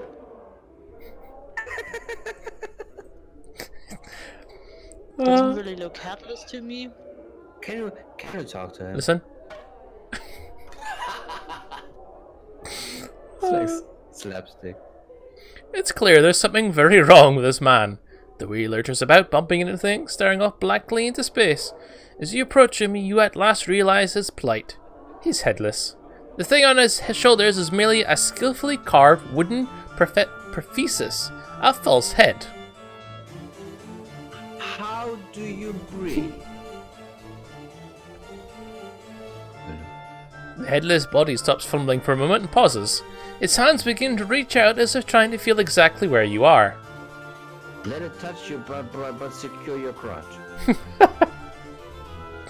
After a moment, its fingers brushes your forearm. It clutches your arm and falls up to the shoulder, then your head. As it feels your face and head, its hand brushes your neck, as if it were checking for something. Finally, it grabs your hand and shakes it, vigorously in greeting. You notice that its skin is cold and slightly clammy. Can you understand me? The figure makes a series of hand motions and waits for a response. It seems like it's asking a question. What? I don't understand. The headless body taps its foot for a moment, scratching at the chin of its fake head. Suddenly, it raises a finger as if struck by an idea. It points at you, then at the eyes of its wooden head, then at you again. It then indicates its wooden head with both hands, shrugs, and points at you. No, I didn't see your head anywhere.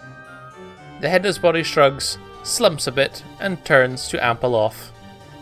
Do you think we can just give it a head and it will Wait. drop back on? We had a severe Ted. From Ferret. Yeah. We gave it to someone. Mhm. Because they're collecting skulls. Too bad. Hang on, put Morty on him. Ask Morty to replace him. See if he's nearby.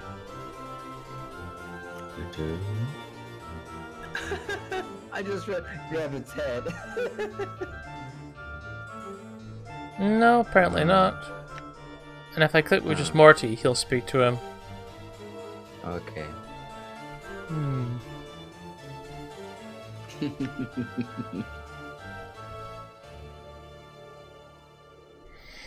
This towering man's golden skin sparkles slightly, almost as if it were metallic. Whether it's his actual flesh or merely painted on, you cannot tell. He regards you coolly as you approach, giving a respectful bow as you draw near. Welcome to the Civic Festival, traveler. We are Splinter, Torment to the Festival, and Priest King of Ur. How may we help you? Despite his humble offer of aid, his voice is powerful and commanding, unlike myself, a deep and rumbling sound that resonates throughout the chamber. How can you help me? We do many things in this fine hall, traveler. We answer questions guests might have regarding it or its inhabitants. We direct both visitors and members of the Society of Sensations alike to the sensoriums or lecture halls. We also accept new members into the Society. Lastly, it is through us that purchases from the Society's vaults are made. Spells, items, and such. Can you show me to the sensoriums? There are two. The public sensorium, where visitors may use the sensory stones for anywhere between 10 and 50 commons. And the private sensorium, where only members of the Society of Sensations are allowed. You can reach neither of them yourself. We must take you there. Okay, take me to the public sensorium then. Okay. Getting all the sensor stuff to those on. And there are stones here.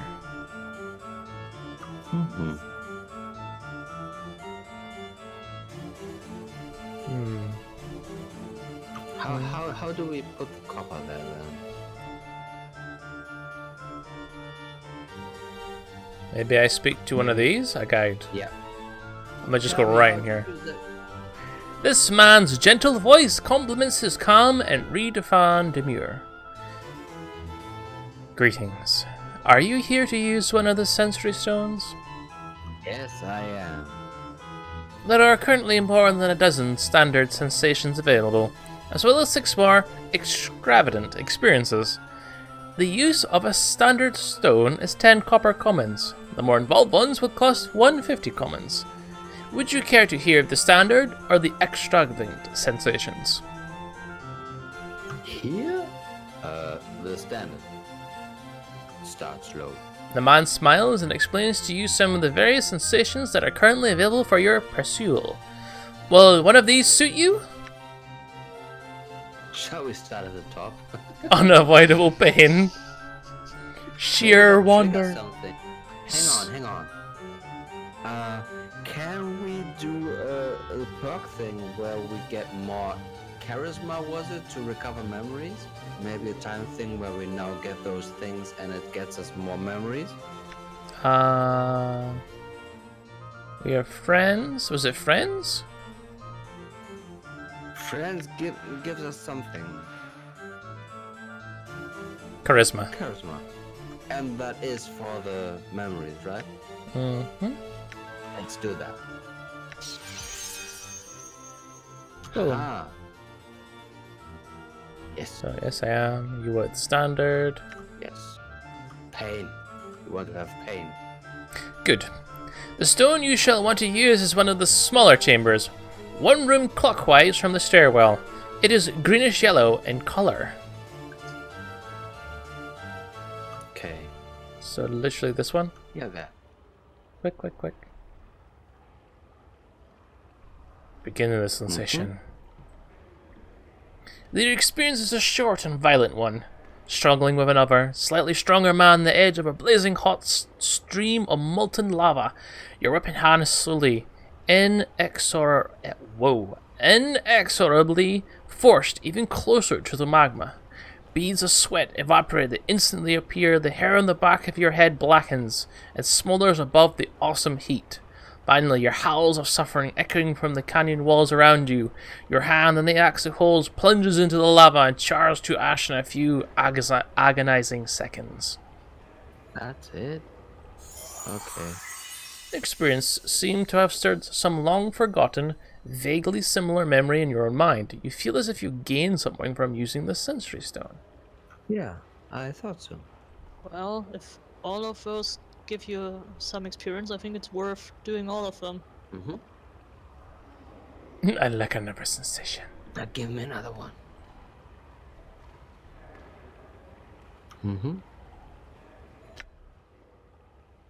But not the same one twice, right? Yeah. 2.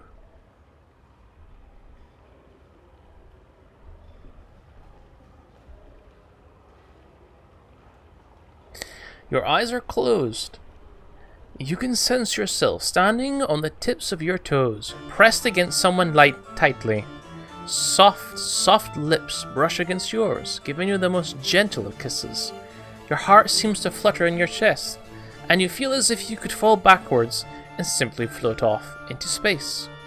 The experience seems to have stirred some long-forgotten, vaguely similar memory in your mind. You feel as if you've gained something from using the sensory stone. Nice.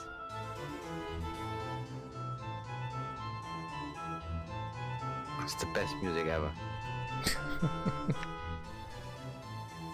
Mind-numbing tedium. 3. Makes sense.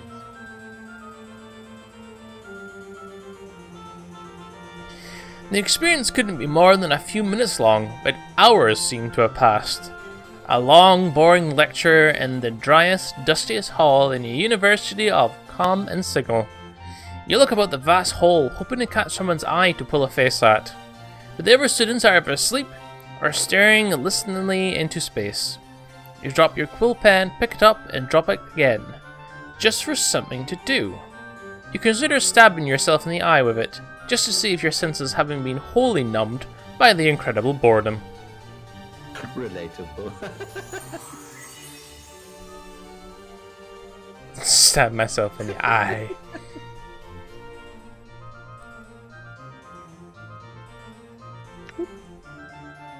Pure wonder. At least it's not written with EA. We have a shearing wonder. Let's shear some sheep. Hesitantly, you open your mouth and take a shallow breath, and water flows into your lungs like cool air. You smile and take a deep breath, gawking in all directions as you slowly sink to the bottom of the harbour, where hundreds of colourful fish wave through twisting tracks of brilliant coral.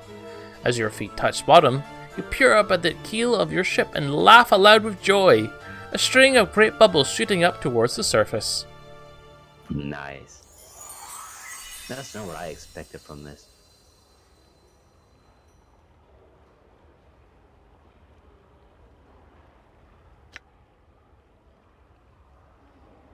Consuming impatience.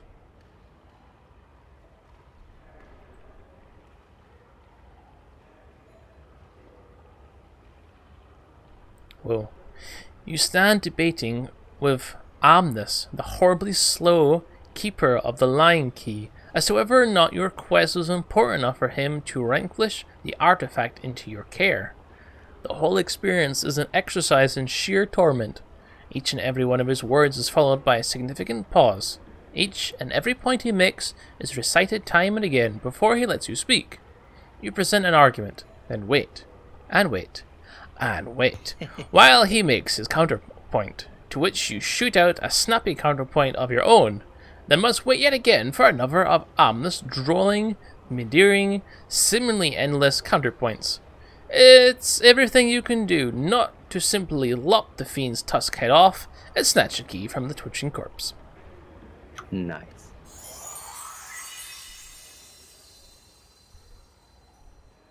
Okay, so we get the same experience and stuff without the effect of friends. Friends?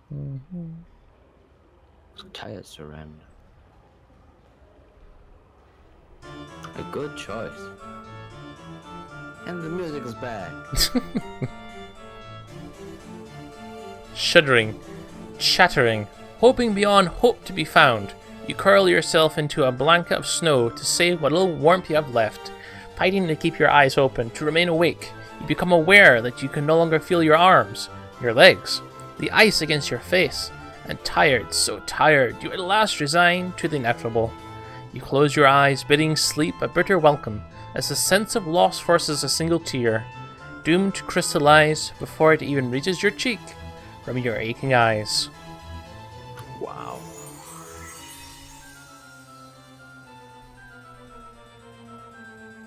I'm not too sure if I want to go to this place. Again? I'm not sure I'd want to go here. 12, maybe 4-7. Let's go. Supernatural lust. Yes. A good choice. Good choice. He says to everything, good choice. Really? You find yourself coupling with a succubus, a creature of such intense, otherworldly beauty that even her fiend's horns and thrashing tail give you no pause. She gasps under you. You desire her so completely that the whole of your existence seems focused towards a single goal. As your life explodes from you in a starry burst, you hear the delighted laughter of the succubus as she drains you dry, leaving your body but a soulless husk. And look, this is the meeting place of people. Everyone is in here. This is the last room. Let's meet there.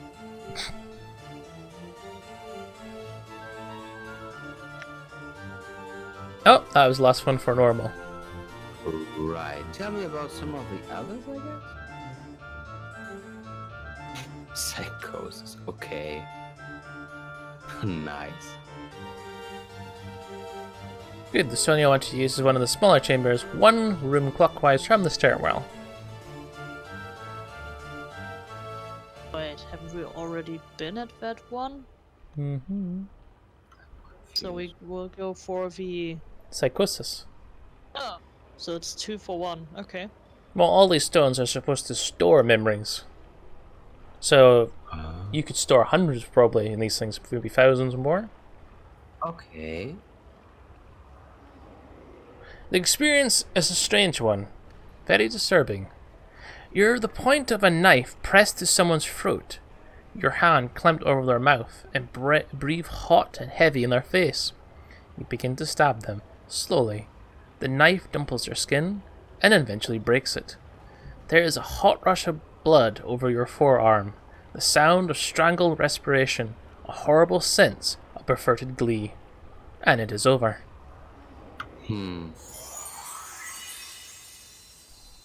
Same experience, though. It doesn't give you more. Probably more if you do the extravagant. Yeah. Oh, those are not extravagant yet. Oh, I was confused about that.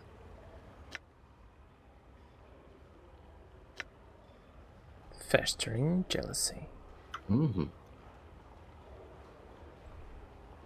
So the remaining will be all the other rooms up there. You feel your lip curl as the fair-haired young hero, armor gleaming like a polished silver mirror, once again enters your tavern.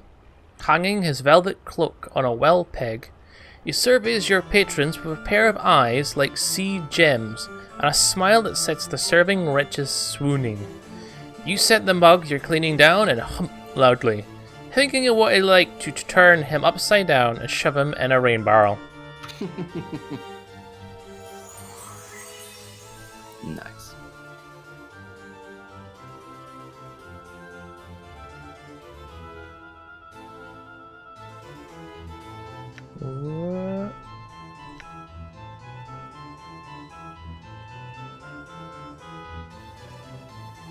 Better living. Yeah.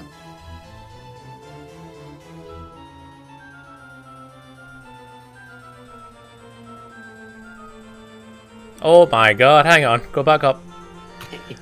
Venomous tears of pain brimming in your narrow yellow eyes, you gather the tattered remains of your small, scaled red wings off the floor. You humbly back out of Groba's study, gritting your needle-like teeth beneath sealed lips. Sure, you're only a Spinagon, least among devils. But that's no cause for a pit fiend to tear your wings off because he doesn't like the message you brought him. What will your Jalungon master do now? You certainly can't say anything to Groba. And what use is a Spinagon without its wings? You'll probably get cast out into the pit of flame for incompetence. Vengeance out of the question. There's little to do but shake your clawed fist and hate Groba with all the loathing your hard little black devil's heart can muster. Oh. Poor little devil. Yeah. I delivered a message and they didn't like it, so you ripped my wings off. Yeah.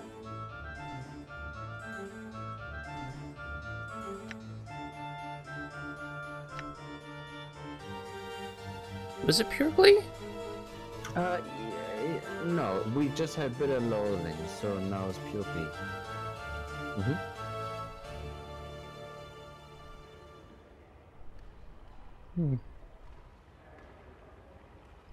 Dancing and leaping about in rhythm with the wood elves' bouncing festival music, you and a dozen other dancers spin through the forest, clearing like a whirling dervish, smiling and laughing like mad.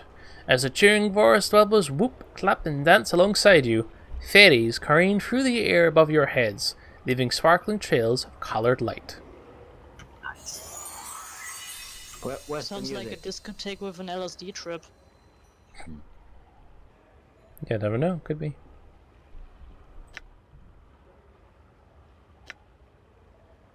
Frightened acceleration. What, falling?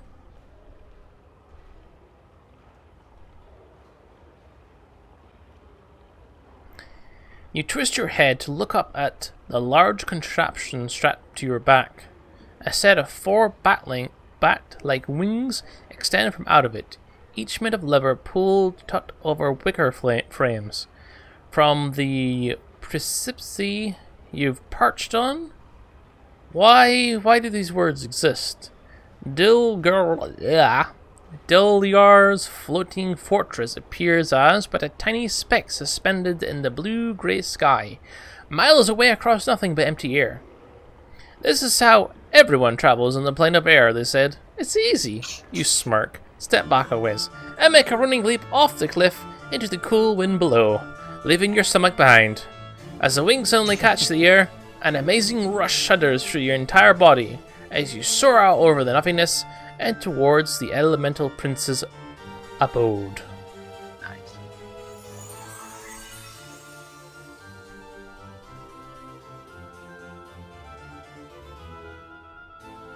Whoop. Standard.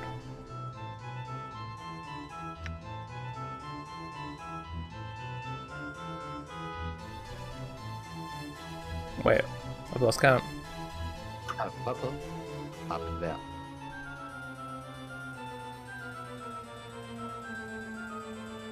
The entire hall was in ruins, and still in the process of being destroyed, as dozens of combatants hurled weapons, deadly arcade magics, and themselves at one another in a desperate struggle to be the last one standing. Plumes of arsenic green smoke rose from the pile of limp bodies you dragged yourself out of, having barely escaped the wrath of some fiendish spell. There it was, across the wave, through the battling throng, through the bloodthirsty battle ahead of you, sitting untouched on a miraculously upright table, your pint of mead! And you'd get it back if you had to kill every last one of the brawling tavern patrons to do it! Wow. Tavern. Oh, bye. Turn roll plays upside down just to get your pint of mead. Yes. Meat. My booze is over there. I'm gonna get it. I'll kill everyone that tries to stop me. God damn. Okay, grim determination. Complete bafflement. And then we go for extravagant. You awake from uneasy dreams to find yourself transformed in your dank lair into a rather small, four-limbed fleshy thing. You're lying on your shellless, as it were, wholly unprotected back, and when you lift your tiny head, unadorned with its usual sensory antennae, a little you can see your pinkish belly partly covered in soft curling hairs, quite unlike the black bristles you're accustomed to seeing there. Your only two legs now jut from the end of your torso, rather than up from around your abdomen. They look thick and ungainly in proportion to your body, and lie there limply, making no attempt to right you on their own. Only by actively concentrating can you move things. What has happened to you? Sounds like those memories are somehow connected. So once that guy was a little devil, lost his wings, and then he turned into a human? I guess. Or it could be just a drug trip. Imagine being a beetle and crawling around and suddenly, oh my god, I have just two legs. What is happening? I've lost my legs. Where have they gone? Extravagant now. Yes, he nods. Which ones will suit you? Oh boy. Horrible regret. Sure. Three rooms counterclockwise from the stairwell. Okay.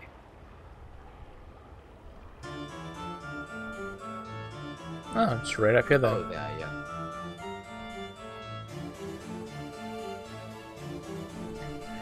You stand on the deck of your flagship, the Divine Hammer, as it floats over the continent of Agerheim, held aloft by the winds of magic.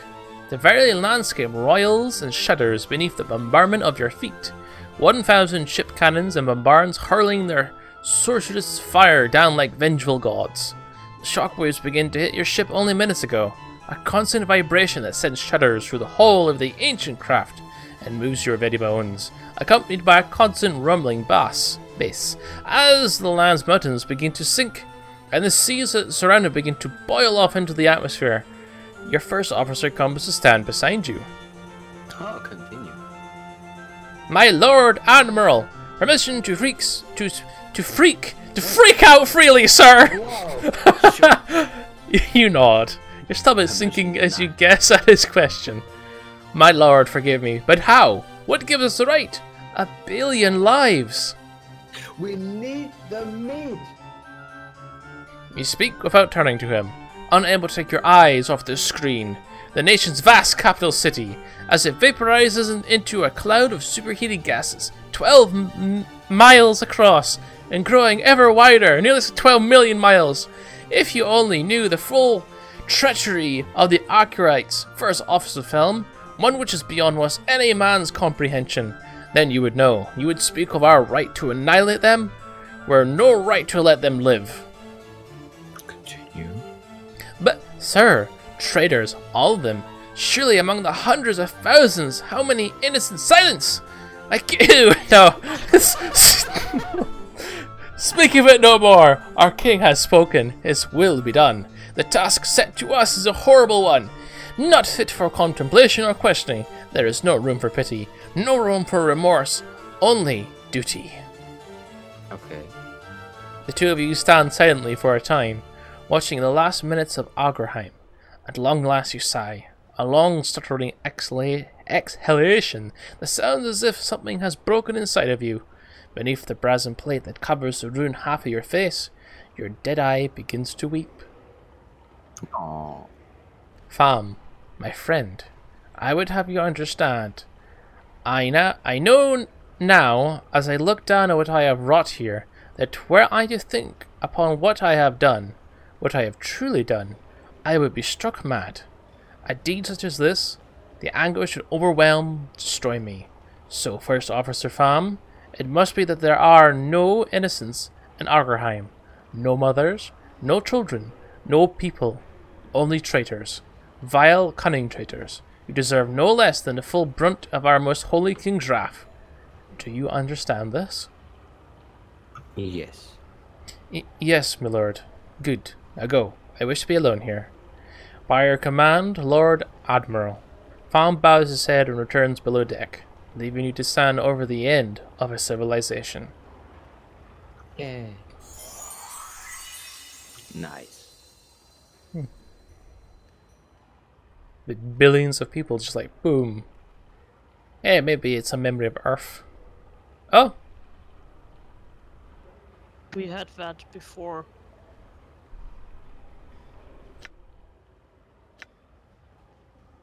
Yeah.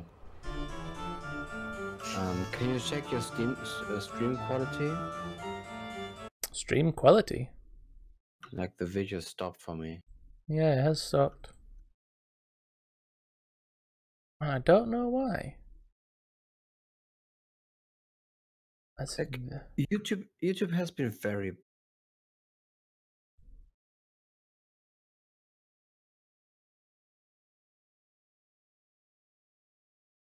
Stream is continuing. Well then. It says that, but nothing's happening.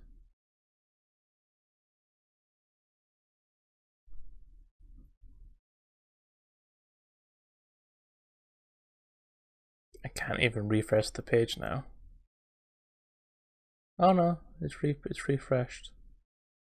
Okay, it seems to be working. Stream health is excellent. But it wasn't excellent a moment ago! Yes. It's fixed. It's just so rude. We're back. How long were we gone? By the looks of it, for a while. Hmm.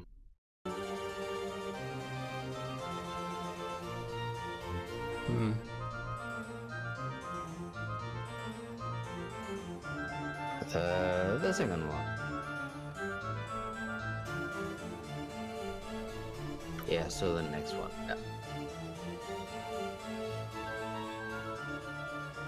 Yeah.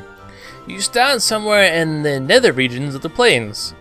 A sweltering place, where the ground is beating copper and the sky is of brass. Here, the bodies of sinners, petitioners in this horrible place, are rolled amongst iron brambles and bronze scorpions until their bones are fine grey dust. You squint at the horizon, the bone dust rising with putrid-smelling gusts of wind that carry with them the sound of agonized moaning.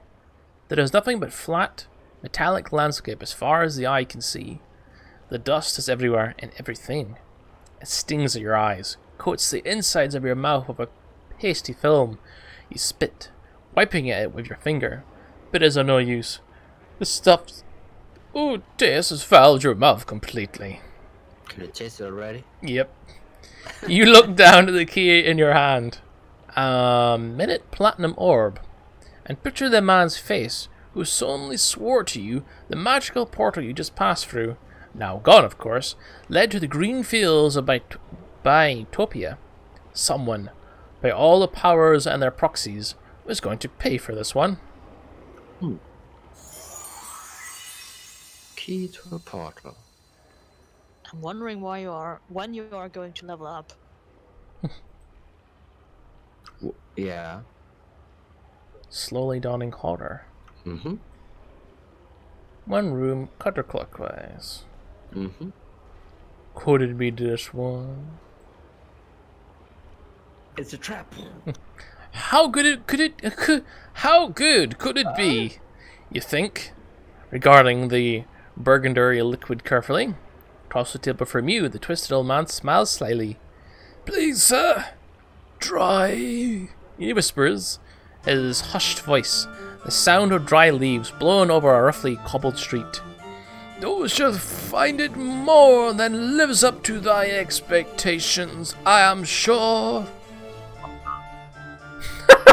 Hobnob, what? You nod at him and lift a crystal goblet into the air, watching the light play through the crimson liqueur. You come a long way for this drink. Search long and hard for this old man, and you'll be damned to let anything rush you now. The moment was to be savoured. You raise the glass to your lips, inhaling the stuff's aroma. The bouquet is light, sweet, intoxicating, almost dizzily so. You tried countless drinks, written tombs about them, their flavors and smells, means of manufacture, and your journeys across the plains, but this stuff was supposed to be legendary. No living man you'd found or heard of had tried this stuff. The stories were ridiculous. Nothing could taste quite so good. But if there were the slightest bit of truth to them, this would be some fine liqueur indeed. At last, you drink of the goblet. A cautious sip. And you drop dead. Incredible! Indescribable! As the flavor washes over your palate, you fight the urge to shudder with delight. Nothing you have tried in all of your long years has tasted quite like this. You look up the old man, startled to find your empty glass. You drain it all in a single draught. You wipe your eyes with the back of your hand, not entirely sure when you had begun to cry. Tears of joy, eh? I forgot I'm an old man! Quite pleasing to the tongue, is it not? Was thou like some more perchance? He smiles at you once more. Yes, if I might. Surely, he replies, refilling your glass. Try as you might, you cannot resist downing it in a single gulp. You thrust your finger into the goblet and attempt to find some last hidden drop of the stuff. Several times more does he fill the goblet, and each time you gulp the stuff down, as a starving man would devour a feast, unable to control yourself, to deny yourself another exquisite taste of it. What is in it? I want to know this now. You chuckle softly once more. A drink such as this, a man once do anything for it. No. You nod without hesitation. Yes, a man would. Looking at him, his sly smile suddenly takes on a whole new meaning. A sense of horror begins to creep over you, even as you begin to yearn painfully for more of the blood-red liqueur. Addiction? Yep. Yes! The old man grins, his yellow eyes gleaming. A man once do anything, and the thrall of such a drink, even the most terrible, the most heinous of deeds, as those shall see, my newest servant. Wow. That's awesome. Make them addicted. Make them so addicted they'll do anything for more. Wow. I want to drink this right now. Slowly dawning horror. Indescribable frustration. Damn. Back to the top. Yeah.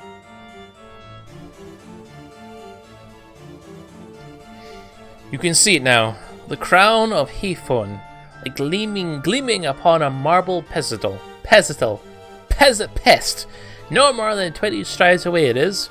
With it, you could wrest control of the armies of Aethinopolis away from your treacherous brother and restore your father's kingdom. A fool your wretched brother was.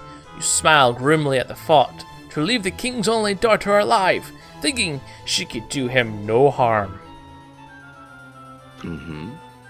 A sound, the creak of leather sandals, the softest hiss. Over there, by that third pillar. She was close now. Polaphai, the Medusa, jealously guarding the crown her servants had stolen for her so long ago. Crouching behind a wide pillar, you wrap your hand tightly around your trusted, thrice-blessed javelin. With your helm of swiftness and the 100-meter shield, even a beast such as Polaif would be no match for you. Any moment now, she would round the pillar and meet the sight of you. Even if she turned away from the shield, your javelin would surely find her throat. Suddenly, there's a gentle touch on your shoulder. You gasp, spinning around to face, of course, the Medusa. Accepting the inevitable, you only have time to lose a piercing cry of frustration before your lungs and every part of you solidifies into cold grey stone.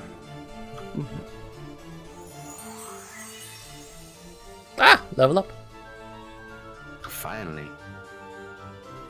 That took some time.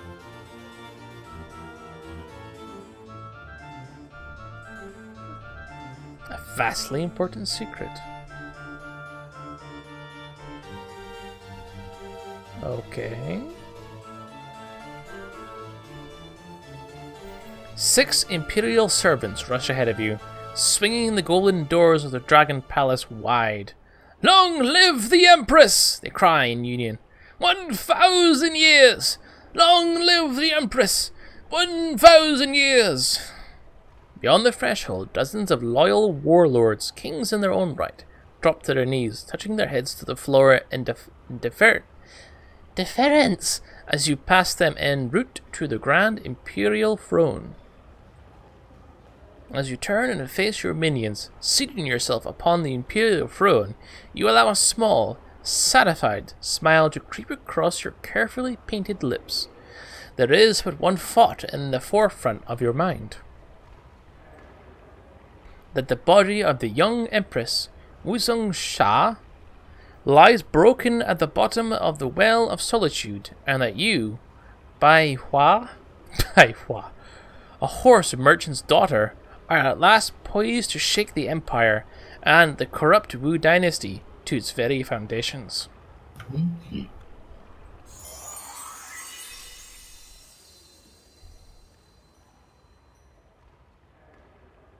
Ooh, next sensation. And the last one, I think. Mm-hmm. Lycanthropy. So you're a werewolf. Mm-hmm. Who would like to do this one? I'm too lazy. Just for that, I want to say Chris. No. Okay then, Sonia. Okay, if I can read it. Okay, now I can. Suddenly aware that the hour has almost come, you leap from your bed and run flying from your cottage and into the surrounding woods. Stumbling in the dark, you come to a small, moonlit clearing, one you had found last week and decided to use tonight. You hastily strip off your clothes, sit in the long grass, and wait. But nothing happens. You just sit there naked. You're just freezing to death. You close your eyes, listening to the steady chirp of the crickets, the throaty croaking of bullfrogs in the nearby creek, the rustle of the grass as the wind caresses it. What would someone think, seeing this through your eyes, experiencing this moment and what was next to come? Soon you would travel to the city, find a cleric to rid you of a curse. But for now, may as well make the best of things. You rub your hands together with anticipation, grinning like a bearded, fire-haired giant of a madman, sitting naked and alone in a forest clearing in the dead of night. A prickling sensation runs across your skin, and your senses sharpen dramatically. You breathe in through your nose, inhaling the scent of everything around you. The damp earth, the sweat on your cast of clothes, the opossum clinging fearfully to the tree behind you. Wow. You open your eyes and look down at your forearms. The faint moonlight reveals the slightest quivering across their surface. At a moment, the flesh begins to ripple impossibly, tufts of thick brown fur sprouting forth. With a grisly crackling sound, like popping joints and grinding bones, your back and shoulders begin to hunch and groan. Uncomfortable, but not quite painful. Your muscles, your entire body mass doubles, triples in size, and continues to grow. Still fascinated by the transformation yourself, you watch as your fingers wither away to nothing, hands swelling into meaty paws from which burst through massive black claws. The night seems to become brighter as your eyes transform, become accustomed to the darkness. A white muzzle comes into view, and you touch your wet, snuffling nose delicately, chuckling to yourself. Next time you think, you'll have to stare into a mirror or pond as the curse takes effect. Watch your face warp and change, losing its familiar shape to become a bear's. Bear? Soon it becomes difficult to concentrate upon anything but your more basic urges. Food would be good right now. Yes, food. Perhaps you'll get lucky and find a nice fat catfish in the creek. You rise off your massive haunches with a huff and begin to amble through the trees on all fours, heading for the water's edge. That's so nice. So you have all the things and less money. Let's level up. But do we want to upgrade? I forgot again. Hang on, was there anything else here? No. No.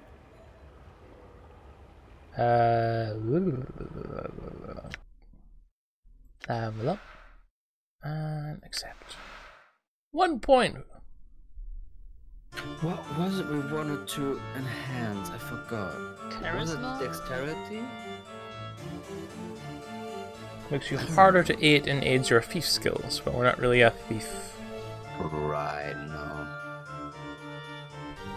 Well then, sure. Charisma is like on the down. Sure.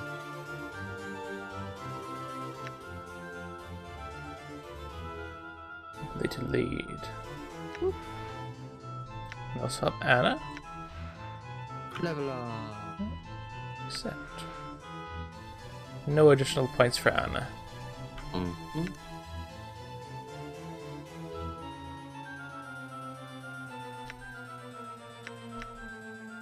Nameless One's the highest one. Yeah. So he'll need around 11,000. And Morty's our lowest one? No, Dakon's our lowest one.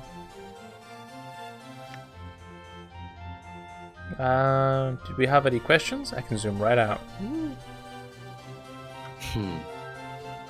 I don't think so.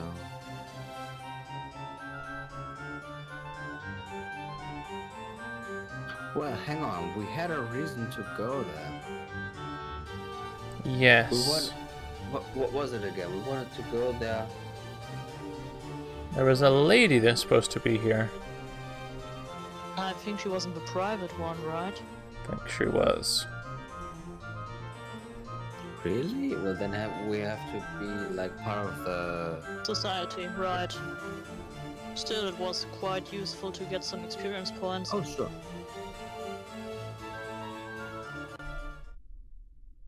One of those memories will ever like manifest in something, like showing us something, telling us something, just having the vague message about you have some memories. Well, great. What does that do?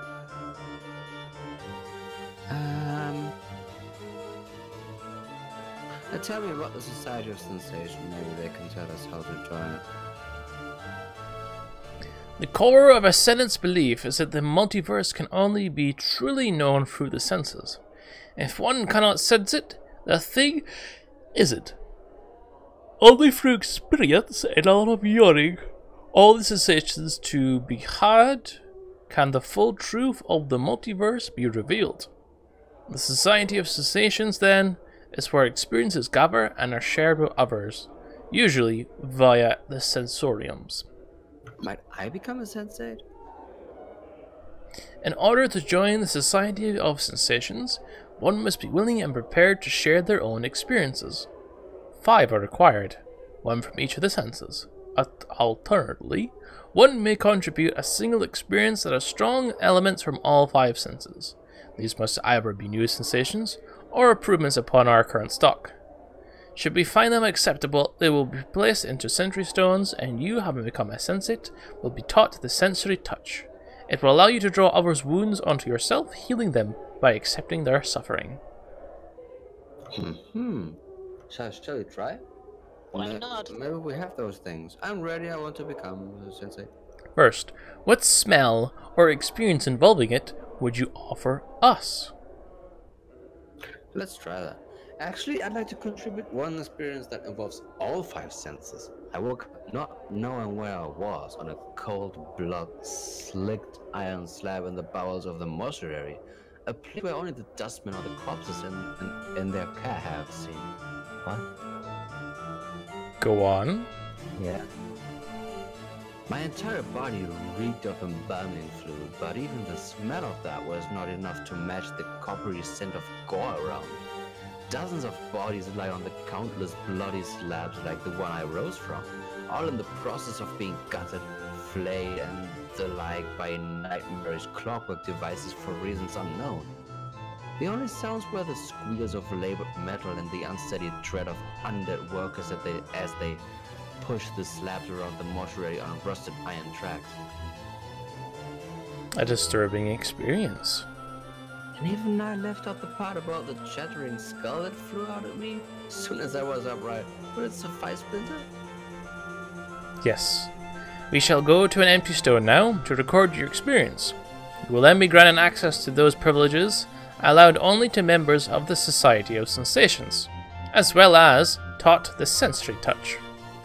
That is such an interesting concept that you can share your memories and they actually people go there and can actually feel what you felt in this moment. Sure, let's go. Wow. You return to the Civic Festival's foyer with Splinter. We welcome you into the Society of Sensations, traveler. May further journeys and experiences pave your road to the great truths of the multiverse. Great.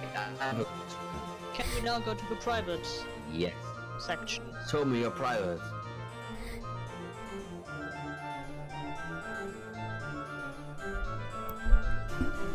Where is it? The one? Maybe. What the? Oh, Lady Thorncombe. Yeah. I think Okay. we needed to find her. Mage's tutor. Yes. He frowns slightly, narrowing his eyes. She will doubtless be found in one of the sensoriums. Lady Thorncombe has been shirking her duties lately, spending far too much of her time with the sentry stones. You cannot reach that place yourself, but we might take you to one if you would like. Yes, please do. Boop. Oh, it's the public again. Ha ha ha. So she is here somewhere. No level up? I No. think we needed 11,000, so we're lacking the 1,000 experience points short. Yeah, sure, but why did not get anyone else the 10,000 XP? So it's only the hero that gets the XP then? Oh, it's 100,000. Yeah. No, never mind. Okay. I was missing a zero there. Don't you hate it when you miss a zero?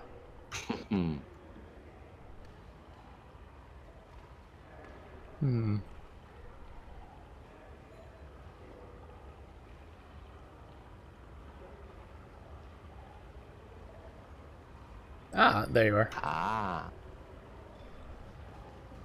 This comely, middle-aged woman is wandering about dreamily, absent-mindedly chewing on her thumbnail. Her eyes seem focused on nothing in particular. She's dressed in elegant, yet disheveled finery, and her hair is slightly tousled. I don't know why, but a red elephant. Elephant. Greetings, Miss Elephant. It takes her front from her mouth, smoothing back a strand of hair that had fallen in front of her eyes. Are you by any chance, lady, something that's written all over your head there, yeah? No, I'm not, sir. But I think that you are. It says right there over your head, black. And if I was this woman, what of it? I had hoped to receive training in the magical arts. I shall dash your hopes to pieces, then. I no longer wish to teach magic. Now go, leave me in peace. Why not? As if it were any concerns of yours. But it is. I seek, you teach. You got a problem?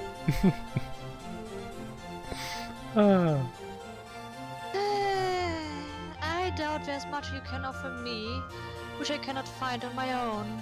The sensory stones provide me with all things that my considerable wealth cannot buy. Well, then give me money. Oh yeah, let's try to ask this. We know the answer.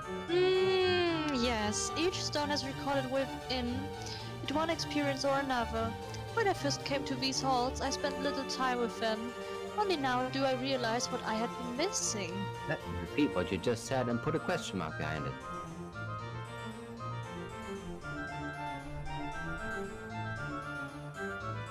One could spend lifetimes here among the stones, experience after wondrous experience.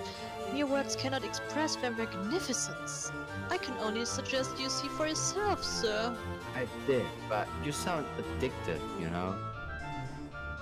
Nonsense! I could start any time I wished.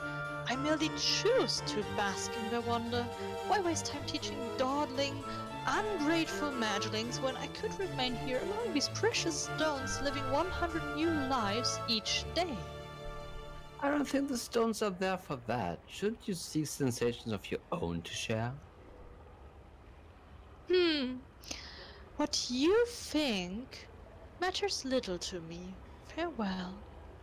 What a lady. Hmm. Well then, let's go to the private thingy. We only looked for her because of the mage stuff, so she doesn't want to teach us anything because she's just lazy. I wonder what I could do to convince her to teach once more. Yeah. Shall we try to talk to her again? Maybe some other options? Oh yeah, let's. You! I hope you have not come here in an ill-fated attempt to drag me back to the training chamber, because I most certainly shall not go. No, I just want to ask some unrelated questions. Actually. Very well, ask what you wish. I have questions about you. Wow.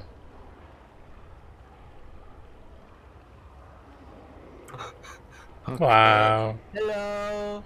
My question. Where's the music?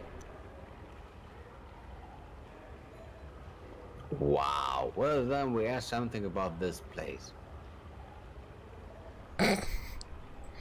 Wow.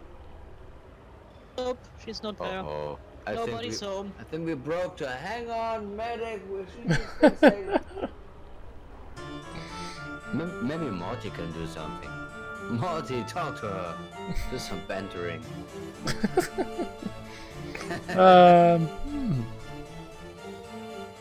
Could be actually like interesting, like a flying skull. She could be interested in that. It's probably just like everyone over. Yeah.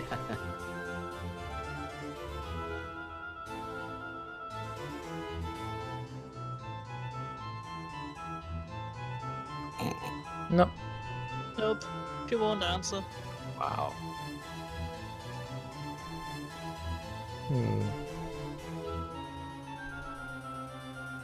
What else? Well then, What else did we have to do?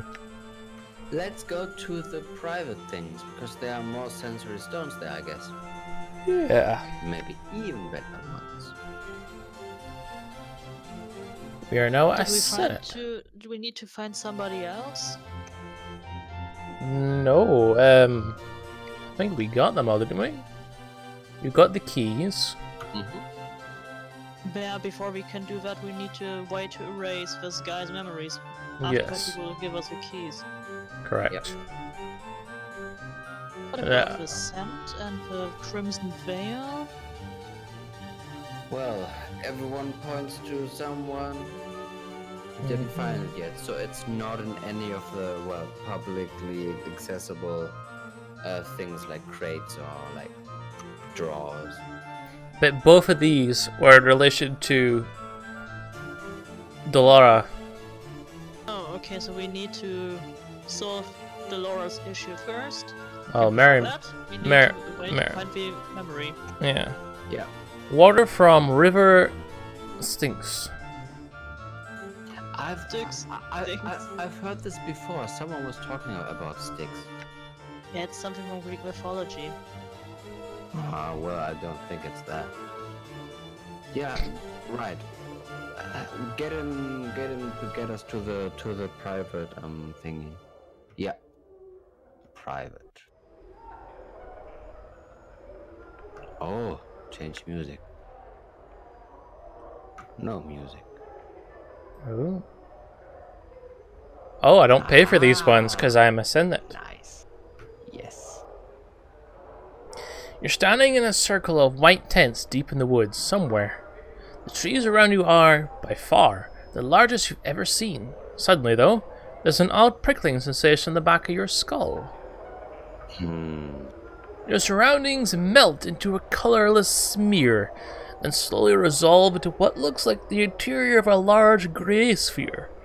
Across where you stand a figure almost identical to yourself. His eyes flash in the half-darkness. A mad smile splits his features. I knew you would come. Whoa. Who are you?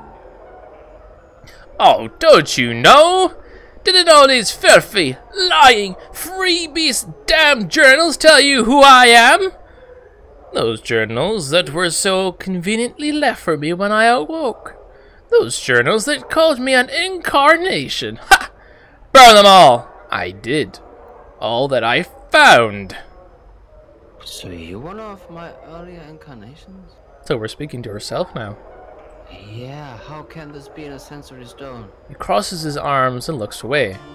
If you'd put stock in such trash. Yes. Did those lying journals say, and why is the music back? They spoke. Lies, lies, lies, and nothing more. Filth about a man who forgets himself, of our incarnations, of preserving their experiences in writing so that their lives could benefit. Thieves! It's my life, mine! You all want to steal my body, and you won't have it! Where am I? Oh, this? He gestures around him, snickering. Just a little trap, is all. I realize that killing you, body thieves, might not be enough. I might have to trap you and snare you for eternity. You may have realized by now that there's no way out of this sensory stone. Your mind is locked here. You'll note that the rather sparse surroundings I have left for you, all to help the madness set in good and quick, while your flesh rots away. Well, then I have some questions. That's the only thing I do around here. Your alien incarnation crosses his arms and looks away indignantly. Save for a few more tufts of hair on his head, he's identical to you. Even his arms have most of the tattoos yours do. How did you make this trap? Can't tell you that. It'll never be replicated. The magic used in its creation were lost, even to me. Clever it is! One experience hidden beneath the other, so that no flesh but my own would set it off. But if your flesh sets us off, wouldn't that mean I'm you? You've trapped yourself. I've trapped myself. Don't you see? But that's not... You're one of the... I thought I put in safeguards. How could you, I, be so foolish? He wrings his hands together, biting his lower lip. How'd you get out? How? I've forgotten.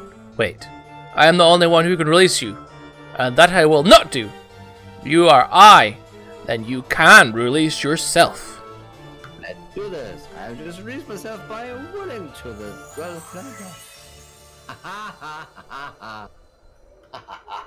But like, could we This jump? is a trap for myself. That's cool. Let's save this and go back again. There was something more we could have. There were more questions. I'm clearly insane. To do this, but still. I've got 50 more minutes, then I might have a little meeting. The encryption around the base of the sensory stone indicates that it holds the experience week-long hunting trek across the forests of Aberroy. Should you touch it though, you'll be drawn back into that insane early incarnations trap. Well, that was fun. Well, then we don't. Blue? Looks like there's only 3 in this room. Longing. Mm-hmm. As you place your hands upon the stone, its surface ripples beneath your touch. A chill washes over your arms, like plunging your hands into a mountain stream. Close your eyes and submerge. As you close your eyes, you blink and reopen them. Your eyes are brimming with tears, and you're overcome with a terrible sensation of drowning. As the sensation rolls through you, there is a stirring in your breast, a hunger, poisonous like a serpent, biting into your heart until you feel as if your breast will explode. You want desperately to say to yourself, focus, that all that comes to your eye is tears. What was the thing on it? I have bad memory. Longing. Wipe away your tears? You raise your hand to wipe away your tears. Your hands are soft, delicate woman's hands. They brush the stray tears from your cheek, and you cup them in your hands. Each of the tears like jewels shimmering in the lights. Turn to examine the lights. The lights are cast by candle globes that drift through your sanctuary. You come to this place to gather your thoughts, to reflect on the past with an eye towards the future, to cleanse the mind before the coming journey. Yet, you cannot concentrate. Your thoughts remain in the present, trapped there by the terrible feeling that races in your breast. What did he mean? Close your eyes. You close your eyes, but his words echo in your mind 100, 1,000 times. Will he ever return? The sound is a whisper, an echo. Only you. Only you. Yet you hesitated at the brink of time's door, and you must have thought you were afraid to go. But you were not.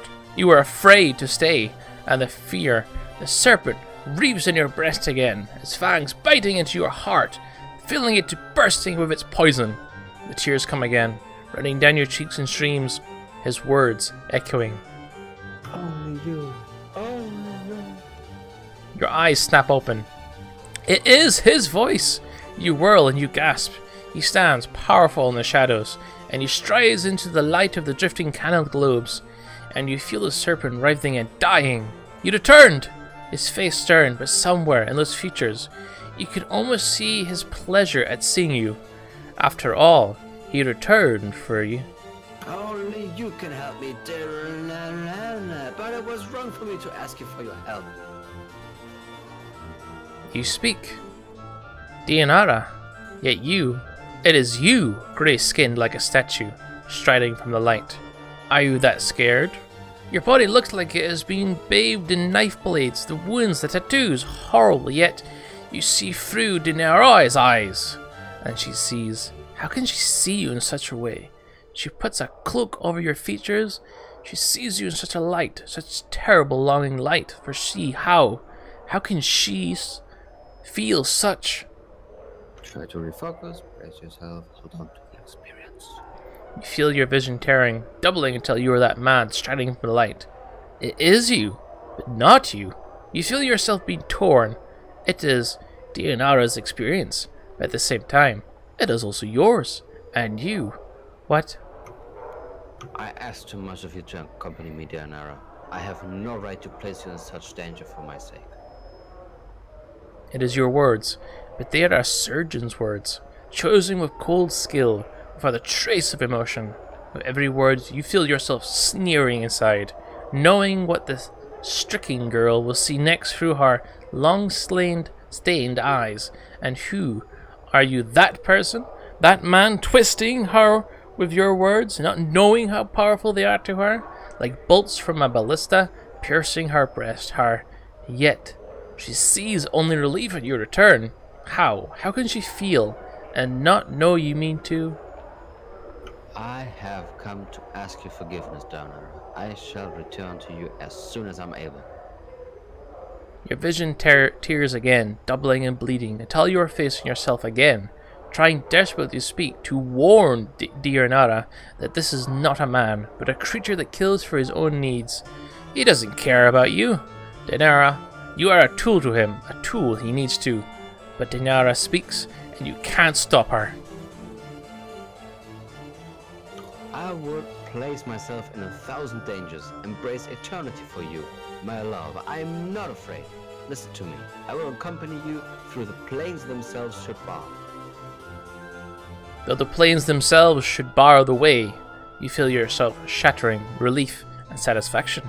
His satisfaction at her words, knowing she would say them, always knowing, and her admission of love is like the slamming of a portcullis across your heart. Trapped. She's yours, but you must be certain, so you drive the nail home. The way is dangerous. You will have to be strong, far stronger than you are now. Swimming through her mind, relief, the wave of relief, the end of longing, yet longing for him more at his words, not noticing his manipulations. All you need is to be strong, and his path shall be as one with yours. Your thoughts are like fires, for you can be strong, stronger than he knows. You know no fear, you would die for him. I can be strong, my love. I will. Her words slide off him like water. The serpent in her breast, the one piercing her heart with his poison, has been replaced by the serpent in the flesh. She sees nothing of this, and his next words are planned, carefully, so carefully. I can't say if we will succeed, Daenerys, but I'll do my best to protect you, and I would expect nothing less of the same from you. You may be required to make some sacrifices. At that final terrible word, you feel yourself being torn apart. He means her harm. He means you harm, for you are her, and he means to hurt her, yet you need her to be harmed. And you want to scream. Scream at her that she is in danger. Run, run, Daenerys, for his eyes unmake all things, and... Of course, my love, life is sacrifice. This I have learned. You, she, her. You speak the words, and in it you feel yourself dying inside. You are a spectator, and you have watched a woman die, for the words are a death sentence. Yet still she speaks unheeding, uncaring. I left the legacy in my father's keeping, my love. Ask for the 6th, the 3rd, the K, and the S.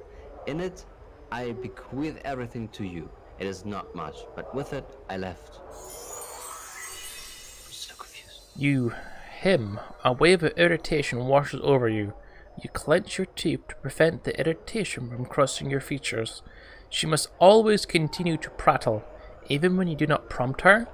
Must she? But no. No, keep the irritation inside. Only a trace slips out. Come now, I cannot die, Daenerys. There is no need for such foolishness. Her. You. She's overcome with fear, fear that revolts you, and the fear wells up inside her. You as you watch him frown, and you hasten to correct him. You must know the reasons, and know the wisdom behind them, so he's impressed with your planning. Speak! Speak before he turns away. No, I often act foolishly, my love, but foolishly, my love. But you said yourself that you can't forget things if you're badly hurt. Those are the things in a legacy that could help you remember that you should forget yourself. What? No, you could help remember. Could help you remember should you forget yourself. And forget these lines. Another 2000, okay? She. You coldly regard her through your eyes, tracing your gaze along her furrowed brow, wrinkled with worry, desperation. She's acted as you expected, yet there is something in what she says. Perhaps, yet I hope nothing in this legacy is of value.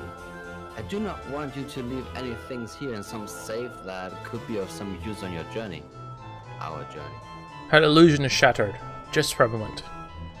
You watch, silent, as the emotion falls to the ground, sprinkling like silvered glass. Of some use, such a casual statement. Yet even Daenerys sees, and you hope, just for a moment, you hope that she sees for him what he is, the serpent. The serpent! And your hope dies, as in Daenerys' eyes, the emotion is rebuilt. The sliver is being drawn from the ground, the illusion rebuilt, but the slight silver pain remains. He thinks you have done something foolish, yet you did it for him. You must make amends, but how? You must convince him the legacy is unimportant, but it isn't, it's everything. The legacy, my love, it just has a few things to help you remember. The scythe of words falls on Daenerys, so quick, so sharp, you cannot follow its arcing path. A legacy? The things you do, Daenerys, such romantic gestures, no matter. No, she, you, Daenerys, you have driven him away again, like you did the night before. You feel the serpent stirring again, reborn, curling around your heart. There is the softest of hisses, yet he does not hear. What? Would you wish to leave a legacy, my love, for yourself? or for anyone you would want to. It might help you remember if you left something for yourself, or for the ones you love. The word scythe falls again, terrible and swift, yet this time the illusion holds, and the serpent is cloaked. The serpent is cunning, and it shall not reveal itself until it strikes. A legacy for myself? Not likely. The things I would leave for myself would not be safe in some advocate's office, Dianera. But enough of this, I must leave. He is leaving. You must make him remain. And the experience swirls around you, terrible, the spiraling toward the final scene. The question you, she, wants to ask. Don't ask it, Dianera. Don't ask it to be silent. Be silent. My love, I got 2 minutes before we go quick. His anger, his irritation, what now, girl? What now, you mealy-winged banshee? Well. Before I go, it looks like I am in no danger of that. Calm down, Nara. Can't these questions wait for the morn? That's much. She is desperate, drowning. Say it, say it, say it. And she, you, speak it. Do you want me to come with me to come with you? Oh, the rush of emotion dies in your mind. This is the end. The words he, you are about to speak are true, but the truth is not the truth she sees. There are no lies, only cold calculations. Of course, he wants you to come with him, Dianera. You understand it clearly, too clearly. He has invested too much in the poor girl to let her go. Of course, Dianera. I think I'm talking to myself here. I would not have asked you to come with me if I did not want your company. You know how I feel about you. There is a cold silence in his mind, then a hissing of a thought, a response sharp and deadly like a dagger blade. The lie comes swiftly, unburdened by emotion. I love you! And you want to scream as you feel the lie wash over her like a radiance that is the shadow of a truth, a serpent's kiss. And he means you harm, and she can't see you want to call out, but she's crying with joy, even as. Bye. With everything. The emotion washes over you like you're drowning, and you need to speak. You long to speak, but you cannot. And you finally. And you scream. Scream as you tear your hands from the stone, bloody tears rushing from your eyes, running in streams down your arms, your hands to coat the stone. Blood. Her blood. And you can't warn her, and you can't stop crying. Yeah. Are you alright? Yes, I just need a moment and maybe a handkerchief to clean all the blood. Hannah's silent, staring at you, hypnotized. Your blood drips up on the floor, each tear splattering into a crimson circle as it strikes the flagstones of a sensorium. What did you see? What did you see in that faint stone? Longing. I'm longing to break that stone. I am to tear ye up so. No, I just need a moment. I'll be fine. That's awesome. Okay, I need to go now. Well, it's 9 o'clock. Safe here? Yes. I mean, we have been streaming for 3 hours now. Or do we want to make a little break and continue? No. We are like not bound. Well, we've always done it at 3 hour shifts. Yep. 3 hour shifts.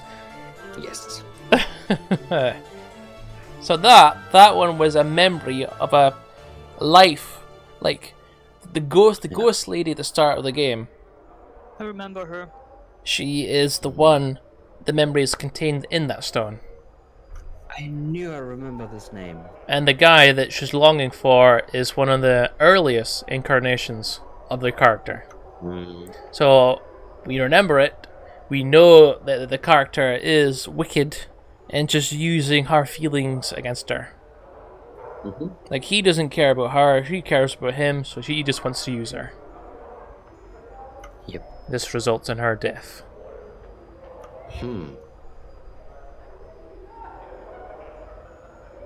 Nice. Nice. So we will save a third stone for the next stream. Whoa. Yes. So don't you want to continue in like, I don't know, half an hour or an hour?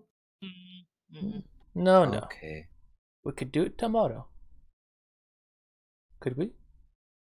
I think we could. The only thing we're planning is for the afternoon. What? We have nothing in the afternoon.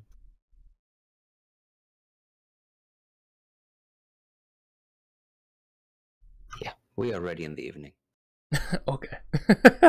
So we'll continue this when? Tomorrow. Times? Same as today? Yeah. I'd say so.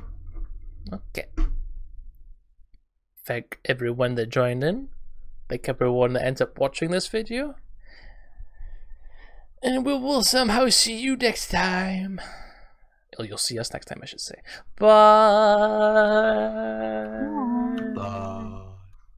Wiggle, wiggle, wiggle.